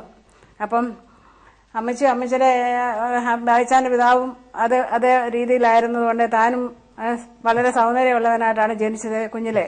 അപ്പം ഈ പിതാവില്ലാത്ത സ്ഥാനത്ത് അനേക കുഞ്ഞിനെ വന്ന് എടുക്കുകയും പ്രാർത്ഥിക്കുകയും ഒക്കെ ചെയ്യുമായിരുന്നു. മടി വെച്ച് അമ്മച്ചി പ്രാർത്ഥിക്കുന്ന സമയത്ത് അമ്മച്ചി പറയുമായിരുന്നു, അച്ഛന്മാരൊക്കെ വന്ന് പ്രാർത്ഥിക്കുമായിരുന്നു പറഞ്ഞു. അവിടെ ചാലുപറമ്പിൽ കുടുംബത്തിലായിരുന്നു അമ്മച്ചി. അപ്പൊ അടുത്തൊരു ചെറുപറമ്പിൽ എന്ന് പറയുന്ന ഒരു വീട്ടിൽ ഒരു വലിയൊരു അച്ഛനുണ്ടായിരുന്നു, വളരെ ഭക്തിയുള്ള അച്ഛനായിരുന്നു. അച്ഛൻ വന്ന് കുഞ്ഞിനെ എടുത്ത് പ്രാർത്ഥിക്കുമായിരുന്നൊക്കെ അമ്മച്ചി പറഞ്ഞു കേട്ടിട്ടുണ്ട്. പക്ഷെ അമ്മച്ചി ഈ പാൽ ഊട്ടിക്കൊണ്ടിരിക്കുമ്പോൾ അമ്മച്ചിയുടെ കണ്ണുനീരിങ്ങനെ ധാരാളമായിട്ട് ഒഴുകി തന്റെ ദേഹത്തെല്ലാം വീഴുമായിരുന്നു ചരിത്രമൊക്കെ അമ്മച്ചി എന്നോട് പറയുമായിരുന്നു. ആ സമയത്തൊക്കെ അമ്മച്ചി ഇങ്ങനെയാണ് പ്രാർത്ഥിച്ചത്: ദൈവമേ, ഈ പൈതലിനെ ഒരു ദൈവദാസനാക്കണമെന്ന്. അമ്മച്ചിയുടെ ആഗ്രഹം അതായിരുന്നു. പക്ഷെ അമ്മച്ചിക്ക് ദൈവദാസൻ എന്ന് പറഞ്ഞാൽ എന്നാന്നൊന്നും അറിയത്തില്ല. അമ്മച്ചിക്ക് പള്ളിയിലെ പാരമ്പര്യമായതുകൊണ്ട് അച്ഛന്മാരും തിരുമേനിയും അങ്ങനെയൊക്കെയുള്ള ഒരു അറിവ് അന്നുണ്ടായിരുന്നു. പക്ഷേ പ്രാർത്ഥിച്ചത് ദൈവദാസനാക്കണമെന്ന്. അത് അമ്മച്ചി എന്നോട് പറഞ്ഞിട്ടുണ്ട്. ഞാൻ എന്നെ അങ്ങനെ പ്രാർത്ഥിച്ചെന്ന്. ഒരു അച്ഛനാകണമെന്നോ തിരുമേനി ആകണോ ഒന്നുമല്ല ഞാൻ പ്രാർത്ഥിച്ചത്, ഇത് ദൈവദാസനാക്കണമെന്ന്. ആ പ്രാർത്ഥനയുടെ കാര്യം ഇങ്ങനെ പറയുമ്പോൾ ഞാനും ഓർക്കും, ദൈവമേ, ആ പ്രാർത്ഥനയുടെ മറുപടിയാണല്ലോ ബേബിച്ചാൻ ദേവദാസനായെന്ന്. ഒരിക്കലും ഒരു ദേവദാസൻ എന്നുള്ള പേരിന് അർഹതയില്ലാത്ത ഒരു ആളായിരുന്നു, ഒരു മോനായിരുന്നു ബേബിച്ചാൻ എന്ന് പറയുന്ന ആള്. പക്ഷെ സമയമായപ്പം അങ്ങനെ അമ്മച്ചി ബേബിച്ചാനെ പഠിപ്പിച്ചു, അങ്ങനെ അമ്മച്ചി തന്നെ എല്ലാ അപ്പാപ്പന്മാരുണ്ടായിരുന്നു. അപ്പാപ്പന്മാരും വല്യപ്പനും വല്യമ്മയും ഉണ്ടായിരുന്നു. അവർക്ക് വളരെ കാര്യമായിട്ട് ബേബിച്ചാനെ നോക്കുകയും അപ്പനില്ലാത്ത മോനായതുകൊണ്ട് വളരെ കാര്യമായിട്ട് ബേബിച്ചാനെ പഠിപ്പിക്കുകയും ബേബിച്ചാനെ വെളിയിലൊക്കെ വിട്ട് പഠിപ്പിച്ചതൊക്കെ. അങ്ങനെ പഠിപ്പിച്ച് ഡോക്ടറാക്കി അവരെ വളരെ കാര്യങ്ങളെല്ലാം നടത്തി, വേണ്ടതെല്ലാം കൊടുത്തു. മക്കൾക്ക് കൊടുക്കുന്നതിൽ പരമായിട്ട് ബേബിച്ചാന്റെ വീതത്തിൽ ബേബിച്ചാനെ കൂടുതൽ കൊടുത്ത്. അങ്ങനെ അമ്മച്ചി പല വിവാഹാലോചനകളൊക്കെ വന്നിട്ടുണ്ടെന്ന് ഞാൻ കേട്ടിട്ടുണ്ട്. അതെ, അതിനിടയില് അമ്മച്ചിക്ക് 20 വയസ്സാണല്ലോ. അപ്പൊ അമ്മച്ചി തീരെ ചെറുപ്പമായതുകൊണ്ട് ഒത്തിരി വിവാഹം അമ്മച്ചിക്ക് അവർ പറയാനിടയായി തീർന്നു. അപ്പം ഈ വിവാഹമൊക്കെ പറയുന്ന സമയത്തും അമ്മച്ചി പറയും, എനിക്കിനി ഒരു വിവാഹം വേണ്ട, എനിക്ക് ഈ മോനെ വളർത്തി ജീവിച്ചാൽ മാത്രം മതി എന്ന് പറഞ്ഞു. അപ്പൊ അമ്മച്ചിയുടെ കുടുംബത്തിൽ തന്നെ, അമ്മച്ചിയെ കെട്ടിച്ചുകൊണ്ട് വന്ന കുടുംബത്തിൽ തന്നെ ആ അമ്മായിയപ്പനോടും അമ്മായിയമ്മോടും ചേർന്ന് അവിടുത്തെ കാര്യങ്ങളെല്ലാം നോക്കി. അപ്പൊ അവിടെയൊക്കെ ഈ ജോലിക്കാരൊക്കെ ഒത്തിരി ഉണ്ട് അന്നത്തെ കാലത്ത്. അവിടെ കൃഷിയും കാര്യങ്ങളും ഒക്കെ ഉള്ളപ്പം ഈ ജോലിക്കാർക്കെല്ലാം ഭക്ഷണം കൊടുക്കണമായിരുന്നു. അപ്പൊ ഈ അമ്മച്ചി അവിടെ അടുക്കളയ്ക്ക് പണിക്കാരുണ്ടെന്ന് പറഞ്ഞാലും മേൽനോട്ടം വഹിക്കുകയും കൊടുക്കുകയും അങ്ങനെ വലിയ ചുമതലയിൽ അമ്മച്ചി ഇങ്ങനെ ജീവിച്ചു. അമ്മായിയപ്പനോടും അമ്മായിയമ്മോടും ഒരുമിച്ച് വളരെ രൂത്തും നവോമയും ജീവിച്ച പോലായിരുന്നു അവരുടെ ജീവിതം. അപ്പം കല്യാണം കഴിഞ്ഞ് കുറെ നാൾ ഞാൻ അവിടെ കുടുംബത്തൊക്കെ ഉണ്ടായിരുന്നപ്പോ എനിക്ക് കണ്ടു പരിചയമുണ്ട് അവരുടെ തമ്മിലുള്ള യോജിപ്പ്, സ്നേഹം. അമ്മച്ചി നമ്മുടെ സഹോദരിമാർക്ക് അനേക പ്രേക്ഷകർക്കൊരു മാതൃകയാണ്, വളരെ മാതൃകയായിരുന്നു. എന്റെ ജീവിതത്തിൽ 20-ാമത്തെ വയസ്സ് തൊട്ട് കുഞ്ഞിന് വേണ്ടി അമ്മായിപ്പനെയും അമ്മായിയമ്മയും ശുശ്രൂഷിച്ച് കുടുംബഭാരങ്ങളെല്ലാം വഹിച്ച് പിറുപിറുപ്പൊന്നും കൂടാതെ അമ്മച്ചി ജീവിച്ചു. അമ്മച്ചിക്ക് മറ്റുള്ളവരോട് വലിയ സ്നേഹമായിരുന്നു, ഇല്ലാത്തവർക്ക് കൊടുക്കുകയും വാരി വെതറി കൊടുക്കുന്ന ഒരു സ്വഭാവമായിരുന്നു അമ്മച്ചിക്ക്. അത് ഞാൻ കണ്ടിട്ടുണ്ട്. അമ്മച്ചിയുടെ ആ സ്വഭാവ രീതിയും അമ്മച്ചിയുടെ സന്തോഷവും മറ്റുള്ളവരുടെ സ്നേഹവും ഒരിക്കലും മറക്കാൻ പറ്റാത്ത അനുഭവം ആയിരുന്നു. അമ്മച്ചിയെ കുറിച്ച് പറയുന്ന ഒരു മാലാഖ എന്നായിരുന്നു. 2 ചിറകില്ലെന്ന് മാത്രമേ ഉള്ളൂ. അമ്മച്ചിയുടെ സെയിന്റ്. അങ്ങനെ അമ്മച്ചിയുടെ കൂടെ ഞാൻ ജീവിച്ചു. എന്റെ ഒരു അമ്മയെ പോലെ തന്നെ അമ്മച്ചി എന്നോട് പെരുമാറി. എന്റെ അമ്മയേക്കാൾ കൂടുതൽ സ്നേഹം അമ്മച്ചിക്ക് ഉണ്ടായിരുന്നു. ഞാൻ ചിലപ്പോ അമ്മമാര് പിന്നെ വല്ലതൊക്കെ കണ്ടാ പറയും. ഇതെല്ലാം എന്നാ കണ്ടാലും അമ്മച്ചിക്കൊന്നും പറയാനില്ല. എല്ലാത്തിലും സഹകരിച്ചും സ്നേഹിച്ചും അമ്മച്ചി എന്റെ കൂടെ ജീവിച്ചു. ഞങ്ങൾ അങ്ങനെ അമ്മച്ചിയുമായിട്ട് 40 വർഷം ഞാൻ ജീവിച്ചു. അതിനിടയിലാണ് വേവിച്ചാൻ പ്രാക്ടീസിലൊക്കെ വന്നു. എന്നിട്ട് നിങ്ങളുടെ കുടുംബജീവിതത്തെ കുറിച്ച് ഒന്ന് പറഞ്ഞു. ഞങ്ങളുടെ കുടുംബജീവിതം വളരെ സന്തോഷമായിരുന്നു. ഒന്നിനും കുറവില്ല. എല്ലാം ഉണ്ട്. പണമുണ്ട്, പ്രതാപമുണ്ട്, വസ്തുവകളുണ്ട്, ജോലിയുണ്ട്. ഒറ്റ മോനേ ഉള്ളൂ. ഇതെല്ലാം കണ്ടുകൊണ്ടാണ് കെട്ടിച്ചേക്കുന്നത് വീട്ടില്. പിന്നെ കൊഞ്ചുണ്ട്, കരിമീനുണ്ട്. പടിഞ്ഞാറ് ദിക്കിലോട്ട് കെട്ടിച്ചു വിട്ടു. കൊഞ്ച്, കരിമീന് ഇതെല്ലാം കൂടെ വരുന്നവർക്കും കഴിക്കാം, നമുക്കെല്ലാം അനുഭവിക്കാമല്ലോ. അപ്പൊ അങ്ങനത്തെ കാലത്ത് കല്യാണം കഴിച്ചതാണ്. അപ്പൊ എല്ലാ സുഖ സൗകര്യങ്ങളും കണ്ടുകൊണ്ട് കെട്ടിച്ചത്. ഒരു മോനേ ഉള്ളല്ലോ. എന്നൊക്കെ ഒരു മോനെന്ന് പറയുമ്പോൾ ബാക്കിയുള്ളതെല്ലാം കയ്യിലുണ്ടല്ലോ. അതാണ് കണക്ക് കൂട്ടല്. അങ്ങനെ കെട്ടിച്ചു, ജീവിച്ചു. അപ്പം വേവിച്ചാനെ റാന്നിയിൽ മെനാട്ട് ഹോസ്പിറ്റലിലൊക്കെ കുറച്ചുനാൾ വർക്ക് ചെയ്യുമായിരുന്നു. വർക്ക് ചെയ്തിട്ടുണ്ട്. ആ സമയത്തൊക്കെ അവിടെ ഉള്ളവർക്കെല്ലാം വലിയ കാര്യമായിരുന്നു. കണ്ണിലുണ്ണിയായിരുന്നു. നാട്ടുകാർക്കും വീട്ടുകാർക്കും എല്ലാം ഇഷ്ടപ്പെട്ട ഒരു മനുഷ്യനായിരുന്നു താൻ. അങ്ങനെ ജീവിച്ചത്. അപ്പം അങ്ങനെ ജീവിച്ച് മുമ്പോട്ട് പോയി. കുറച്ച് അതിനിടെ ഞങ്ങൾക്ക് 7 മക്കളുണ്ടായി. 10 ചുരുങ്ങിയ നാളുകൊണ്ട് കുഞ്ഞുങ്ങളൊക്കെ ഉണ്ടായി. ജനിച്ചു, അവർ വളർന്നു, അവരെ മുമ്പോട്ട് പോയി. അതിനുശേഷം ജയിച്ചാനിങ്ങനെ ഈ അമ്മച്ചിയുടെ പ്രാർത്ഥന ദൈവം ഓർത്തു. അമ്മച്ചിയുടെ പ്രാർത്ഥന വേവിച്ചാന്റെ ഈ പ്രാക്ടീസ് ജീവിതത്തിൽ രായമ്മയുടെ അനുഭവങ്ങൾ തന്നെ. വേവിച്ചാൻ പ്രാക്ടീസ് ചെയ്ത് വേവിച്ചാൻ ഭയങ്കര പ്രാക്ടീസ് ആയിരുന്നു. ഒത്തിരി പേഷ്യന്റ് ഉണ്ടായിരുന്നുകൊണ്ട് എനിക്ക് സ്പെൻഡ് ചെയ്യാൻ സമയം കിട്ടത്തില്ലായിരുന്നു. ഞങ്ങൾ കുടുംബമായിട്ട് അങ്ങനെ വല്ലപ്പോഴും ഒരു സെക്കൻഡ് ഷോയ്ക്ക് പോകും. അത് രാത്രി 2 മണിയൊക്കെ ഉണ്ടല്ലോ സെക്കൻഡ് ഷോ. അതായിരുന്നു വേവിച്ചാൻ ഏറ്റവും വലിയ ഇമ്പോർട്ടന്റ് പരിപാടി. അത് ഇംഗ്ലീഷ് ഫിലിം കാണാനായിട്ട് പോകുന്നതൊക്കെ. അത് സെക്കൻഡ് ഷോ ആയ പരിപാടി. അങ്ങനെ പോയിട്ട് വരും. അത് മാത്രമേ ഉള്ളായിരുന്നു ജീവിതത്തിലൊരു സന്തോഷം. മറ്റുള്ള ലൈഫിലൊക്കെ എൻജോയ് ചെയ്യുന്നുണ്ടെങ്കിൽ ഒരുമിച്ചുള്ള ഒരു അവസരം. അത് മാത്രമല്ല, അല്ലാതെ ഫുഡ് കഴിക്കാനോ അങ്ങനെയൊക്കെയുള്ള കാര്യത്തിന് കിട്ടും. അല്ലാതെ നമുക്കൊന്ന് സംസാരിച്ചിരിക്കാനോ ഒന്നിച്ചിരുന്നോ പ്രാർത്ഥിക്കാനോ അങ്ങനെയുള്ള സമയമില്ല. അത് ആൾക്കാരിങ്ങനെ ഇഷ്ടം പോലെ വന്നോണ്ടിരിക്കുകയല്ലേ. എല്ലാ കേസ് കെട്ടും ഉണ്ടായിരുന്നു അവിടെ. ഇപ്പൊ രാത്രിയിലും പകലും ഇങ്ങനെ പുള്ളിക്ക് ടൈമില്ല. ബെല്ലടിച്ച് ആൾക്കാരെ ഇങ്ങനെ കൊണ്ടുപോക്കായിരുന്നു. അങ്ങനെ അതുകൊണ്ട് എനിക്കൊരു മനസ്സിനൊരു സമാധാനമില്ലായിരുന്നു ജീവിതത്തിൽ. എല്ലാം ഉണ്ടെങ്കിലും ഹൃദയത്തിൽ സന്തോഷം, ഹൃദയത്തിൽ ഒരു സമാധാനം, വേണ്ടത്ര സമാധാനമില്ലായിരുന്നു. സമാധാനമില്ലായിരുന്ന സമയത്ത് ഞാൻ പ്രഗ്നന്റ് കൂടായിരുന്നു. എനിക്ക് 6 മക്കളുണ്ടായിരുന്നു. 7ാമത്തെ കുഞ്ഞിനെ ഞാൻ ആ സമയത്ത് പ്രഗ്നന്റ് ആയിട്ടിരിക്കുകയായിരുന്നു. ആ സമയത്താണ് സിസ്റ്റർ മറിയാമ്മ തമ്പിയെ കർത്താവ് അങ്ങോട്ട് അയച്ചു. അപ്പം ആന്റി അവിടെ വന്ന് ആ സമയത്ത് ഒരു വലിയ പ്രതിസന്ധിയിൽ കൂടെ കടന്നു പോവുകയായിരുന്നു അല്ലേ? അതുകൊണ്ടായിരിക്കാം ഞാൻ ഇന്നതുപോലെ ഓർക്കുന്നുണ്ട്. ഞാൻ ട്രെയിനിൽ ട്രിവാൻഡ്രത്തോട്ട് പോയിക്കൊണ്ടിരിക്കുക. ട്രിവാൻഡ്രം എത്താറായപ്പോ ചെറിയൊരു മയക്കം. ആ മയക്കത്തിന് സമയത്ത് ഞാൻ കാണുകയാണ് ബേബിച്ചാനെ. അതുവരെ ഞാൻ ബേബിച്ചാനോട് സംസാരിച്ചിട്ടില്ല, ഒന്നും ചെയ്തിട്ടില്ല. ഞാൻ കാണുന്നത് ഒരു പച്ചയിൽ പുള്ളിയുള്ള ഒരു കൈലി കൊടുത്ത് ഇങ്ങനെ നിൽക്കുന്ന ഒരു കാഴ്ചയാണ് കാണുന്നത്. ദൈവാത്മാവിനോട് പറഞ്ഞു തന്നോട് പോയി സുവിശേഷം പറയണമെന്ന്. ഞാൻ പറഞ്ഞു, കർത്താവ് ഇതെന്താ ഇത്? ഈ മനുഷ്യനോട് ഞാൻ സംസാരിച്ചിട്ടേ ഇല്ല, ഞാൻ എങ്ങനെ പോയി സുവിശേഷം പറയുന്നേ? ഏതായാലും ദൈവത്തിന്റെ ആത്മാവിനെ അനുസരിക്കണമല്ലോ എന്ന് പറഞ്ഞു. ഇത് 1977 തോന്നല്ലേ വീട്ടിലോട്ട് വരുന്നു. രായ്മ ഓർക്കുന്നുണ്ടോ? പുറകിൽ കൂടാ ഞാൻ വരുന്നേ. രായ്മയോട് ഞാൻ പറയുന്നു, നിങ്ങളുടെ വീട്ടിൽ എന്തോ വലിയ ഒരു പ്രതിസന്ധിയിൽ നിങ്ങൾ പോയിക്കൊണ്ടിരിക്കുകയാണ്. ദൈവത്തിന് നിങ്ങളോട് പറയാനൊരു ദൂതുണ്ട്. അപ്പൊ ബേച്ചാനോട് എനിക്ക് സംസാരിക്കണം എന്ന് പറഞ്ഞ് ഞാൻ നോക്കുമ്പോൾ ബേച്ചാനെ ലഞ്ച് ബ്രേക്കിന് വന്ന് ജനലിൽ നിന്ന് വെളിയിൽ നോക്കി സ്മോക്ക് ചെയ്തുകൊണ്ട് നിൽക്കുക. ഞാൻ കാണുമ്പം അതേ കൈലിയാ പുള്ളി കൊടുത്തിരിക്കുന്നത്. അപ്പൊ അത് തന്നെ എനിക്ക് വലിയൊരു കൺഫർമേഷനായി. രായ്മ പോയി പറഞ്ഞു ബേച്ചാനോട്. പുള്ളി പറഞ്ഞു എനിക്ക് സമയമില്ല എന്ന് പറഞ്ഞു. അപ്പൊ ഞാൻ പറഞ്ഞു, ഓർക്കുന്നുണ്ടോ? ഞാൻ പറഞ്ഞു, രായ്മ ബേച്ചാൻ വരുന്നില്ലേ, സാരില്ല, ഈ വെള്ളിയാഴ്ച ഞാൻ ഇവിടെ വരാം, നമുക്കിരുന്ന് പ്രാർത്ഥിക്കാമെന്ന്. അങ്ങനെ നമ്മള് പ്രാർത്ഥിച്ചിട്ട് വെളിയിൽ ഇറങ്ങിയപ്പോ തമ്പിച്ചാന്റെ എന്റെ ഭർത്താവിന്റെ വീട് നീലംപെരൂരാണ്. അതുകൊണ്ട് താൻ വന്ന് എന്നോട് പറയുന്നു, അറിയാമയ്ക്ക് വേറെ ഒരു തൊഴിലും ഇല്ലേ, വല്ല പാവങ്ങളുടെ വീട്ടിലും പോയിരുന്ന് പ്രാർത്ഥിച്ചാൽ ഒന്നുമില്ല, അവർ പ്രാർത്ഥിക്കാൻ ഇരിക്കുകയും ചെയ്യും. നിങ്ങൾ ആ മുറി പ്രാർത്ഥിക്കുമ്പം ഇങ്ങേ മുറി കുപ്പി പൊട്ടിച്ച് കുടിക്കുകയായിരുന്നു എന്ന് പറഞ്ഞു. അത് കേട്ടപ്പം ഞാൻ വളരെ വേദനിച്ച് ഞാൻ ഇങ്ങനെ പറഞ്ഞു, കർത്താവേ നീ പറഞ്ഞു, ഞാൻ അനുസരിച്ചു, ഇനി ഞാൻ ഇങ്ങോട്ടില്ലെന്ന്. എന്നാൽ ദൈവം വിട്ടില്ല. ചൊവ്വാഴ്ച വെളുപ്പനെ ഞാൻ വേറൊരു ദർശനം കണ്ടുകൊണ്ടായി നിൽക്കുന്നത്. വേവിച്ചാൻ ആത്മാവിൽ നിറഞ്ഞ് നൃത്തം ചെയ്ത് അനേകരോട് ഇങ്ങനെ ദൂത് പറയുന്ന ഒരു രംഗമാ കാണുന്നത്. അപ്പൊ എനിക്ക് മനസ്സിലായി കർത്താവ് എന്നോട് പിന്നെയും പോകാൻ പറയുകയാണ്. അപ്പൊ കർത്താവ് പറഞ്ഞ അനുസരിച്ചു അങ്ങോട്ട് വരുന്നു. വന്നപ്പം ഡിസ്പെൻസറി മുഴുവൻ ആളാ. അപ്പൊ എനിക്കറിയാം മാനുഷികത്തിൽ വരത്തില്ല. ഞാൻ ഇങ്ങനെ പറഞ്ഞു, കർത്താവേ പത്രോസിനോട് പറഞ്ഞ സമയം തന്നെ കൊർന്നല്യോസിനോടും പറഞ്ഞു. അപ്പൊ നീയാണ് എന്നെ ഇങ്ങോട്ട് അയച്ചതെങ്കിൽ ബേച്ചാനിപ്പോ വരണം. എന്റെ ബുദ്ധിക്ക് അപ്പുറമായിരുന്നു. ഞാൻ കുറച്ച് കൈ നോക്കിയപ്പോൾ പാലം കയറി ബേച്ചാൻ വന്നുകൊണ്ടിരിക്കും. അപ്പൊ തന്നോട് അന്ന് താൻ കടന്നു പോയിക്കൊണ്ടിരുന്ന അവസ്ഥ അത് വളരെ ശോചനീയമായിരുന്നു. തന്നോട് ഞാൻ ഇങ്ങനെയാണെന്ന് ഞാൻ പറഞ്ഞ് ഞാൻ ഓർക്കുന്നുണ്ട്, ഒരു സ്റ്റെപ്പ് ഇനി നിങ്ങൾ ഈ അവസ്ഥയിൽ മുമ്പോട്ട് വെച്ചാൽ you are going to be doomed for ever. പ്രേക്ഷകരെ, നമുക്കെല്ലാം ദൈവം അവസരം തരും. ആ കുടുംബം ഒരു വല്ലാത്ത ഘട്ടത്തിൽ എന്ന് പറയാം, യാതൊരു പുറത്തു നോക്കിയാൽ എല്ലാം ഉണ്ട്, എന്നാൽ അകത്ത് വെറും പൊള്ളയായി, ശൂന്യമായി, സമാധാനമില്ലാതെ തകർച്ചയുടെ വക്കിലായിരുന്നപ്പോഴാണ് ദൈവം തങ്ങളെ സ്നേഹിക്കുന്നുകൊണ്ട് ദൈവത്തിന്റെ ആത്മാവ് ആരെങ്കിലും ഒരു വ്യക്തിയെ പറഞ്ഞയക്കും. ആ പ്രാവശ്യം എന്നെയായിരുന്നു. ഏതായാലും അന്ന് താൻ സമർപ്പിച്ചു. തന്റെ ജീവിതം അതോടെ ഒരു വൈത്തിരിവായി അല്ലേ? അതെ അതെ, അത് ഞാൻ ഇന്നത്തെ പോലെ ഓർക്കുന്നുണ്ട്. അതെ, ആന്റി വരുന്നതും പ്രാർത്ഥിക്കുന്നതും ബേച്ചാനോടെ നിൽക്കുന്നതും എല്ലാം. അപ്പോൾ ബേച്ചാനെ ആന്റി പോയി കഴിഞ്ഞപ്പോൾ എന്നോട് ഇങ്ങനെ ചോദിച്ചു, ഞാനൊരു സത്യ ക്രിസ്ത്യാനിയായിട്ട് ജീവിക്കുന്നതിനകത്ത് നിനക്ക് ഇഷ്ടമാണോ എന്ന് ചോദിച്ചു. അപ്പം ഞാൻ പറഞ്ഞു എനിക്കിഷ്ടമാണെന്ന് പറഞ്ഞു. അപ്പോഴേ ആ തീരുമാനം എടുത്തു. ഞാൻ സത്യ ക്രിസ്ത്യാനിയായിട്ട് ജീവിക്കുന്നുള്ളൊരു തീരുമാനത്തില്ല. പിന്നെ നേരെ ഹോസ്പിറ്റലിലോട്ട് പോയത്. പക്ഷെ ആ തീരുമാനത്തിനോട് വലിയ വില കൊടുക്കേണ്ടി വന്നു അല്ലേ? വലിയ വില കൊടുത്തു. ദൈവം ആ തീരുമാനത്തെ ഉറപ്പിച്ച് മുമ്പോട്ട് പോയി. പിന്നെ ആ സമയത്ത് ഇങ്ങനെ മുമ്പോട്ട് പോയപ്പോഴത്തേക്കും തന്നോട് ദൈവം സംസാരിച്ചു, പൂർണ്ണമായിട്ട് സുവിശേഷം ചെയ്യണമെന്ന്. അപ്പോൾ ഹോസ്പിറ്റലെല്ലാം ആൾക്കാരുണ്ട്, ഹോസ്പിറ്റലുണ്ട്, അവിടെ ഭയങ്കരമായിട്ട് പ്രാക്ടീസ് നടന്നുകൊണ്ടിരിക്കുകയല്ലേ.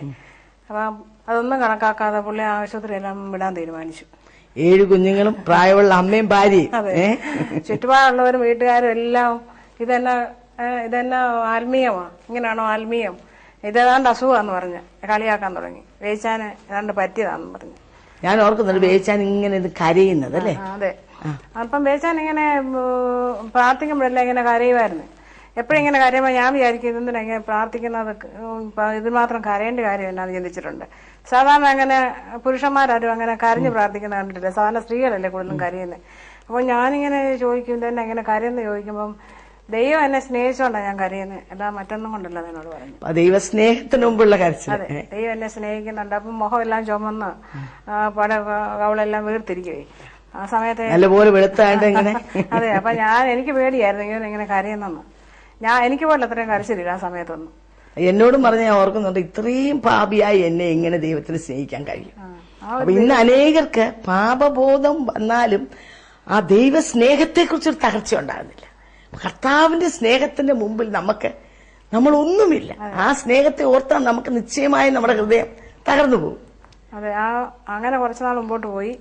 അത് കഴിഞ്ഞ പിന്നെ ബൈബിൾ കോളേജ് പഠിക്കാൻ പ്രാക്ടീസ് വിട്ടതിന്റെ ശേഷം ഉണ്ടായ അവസ്ഥകളൊക്കെ ഒന്ന് പറയാമോ പ്രേക്ഷകരോട്? പ്രാക്ടീസ് വിട്ട് കഴിഞ്ഞപ്പോഴത്തേക്കും എല്ലാവരും എതിരായി.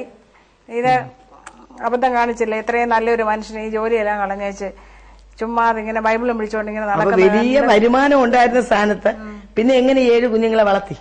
പിന്നെ 7 കുഞ്ഞുങ്ങളെ വളർത്താനായിട്ട് വിശ്വാസത്താലാണ് വളർത്തിയത്, പ്രാർത്ഥിച്ചു ഉപവസിച്ചും. പിന്നെ ഞങ്ങൾക്ക് കുറെ വസ്തുക്കളൊക്കെ ഉണ്ടായിരുന്നല്ലോ, പിന്നെ അതെല്ലാം മേടിച്ചാൽ വേണ്ടാന്ന് വെച്ചു.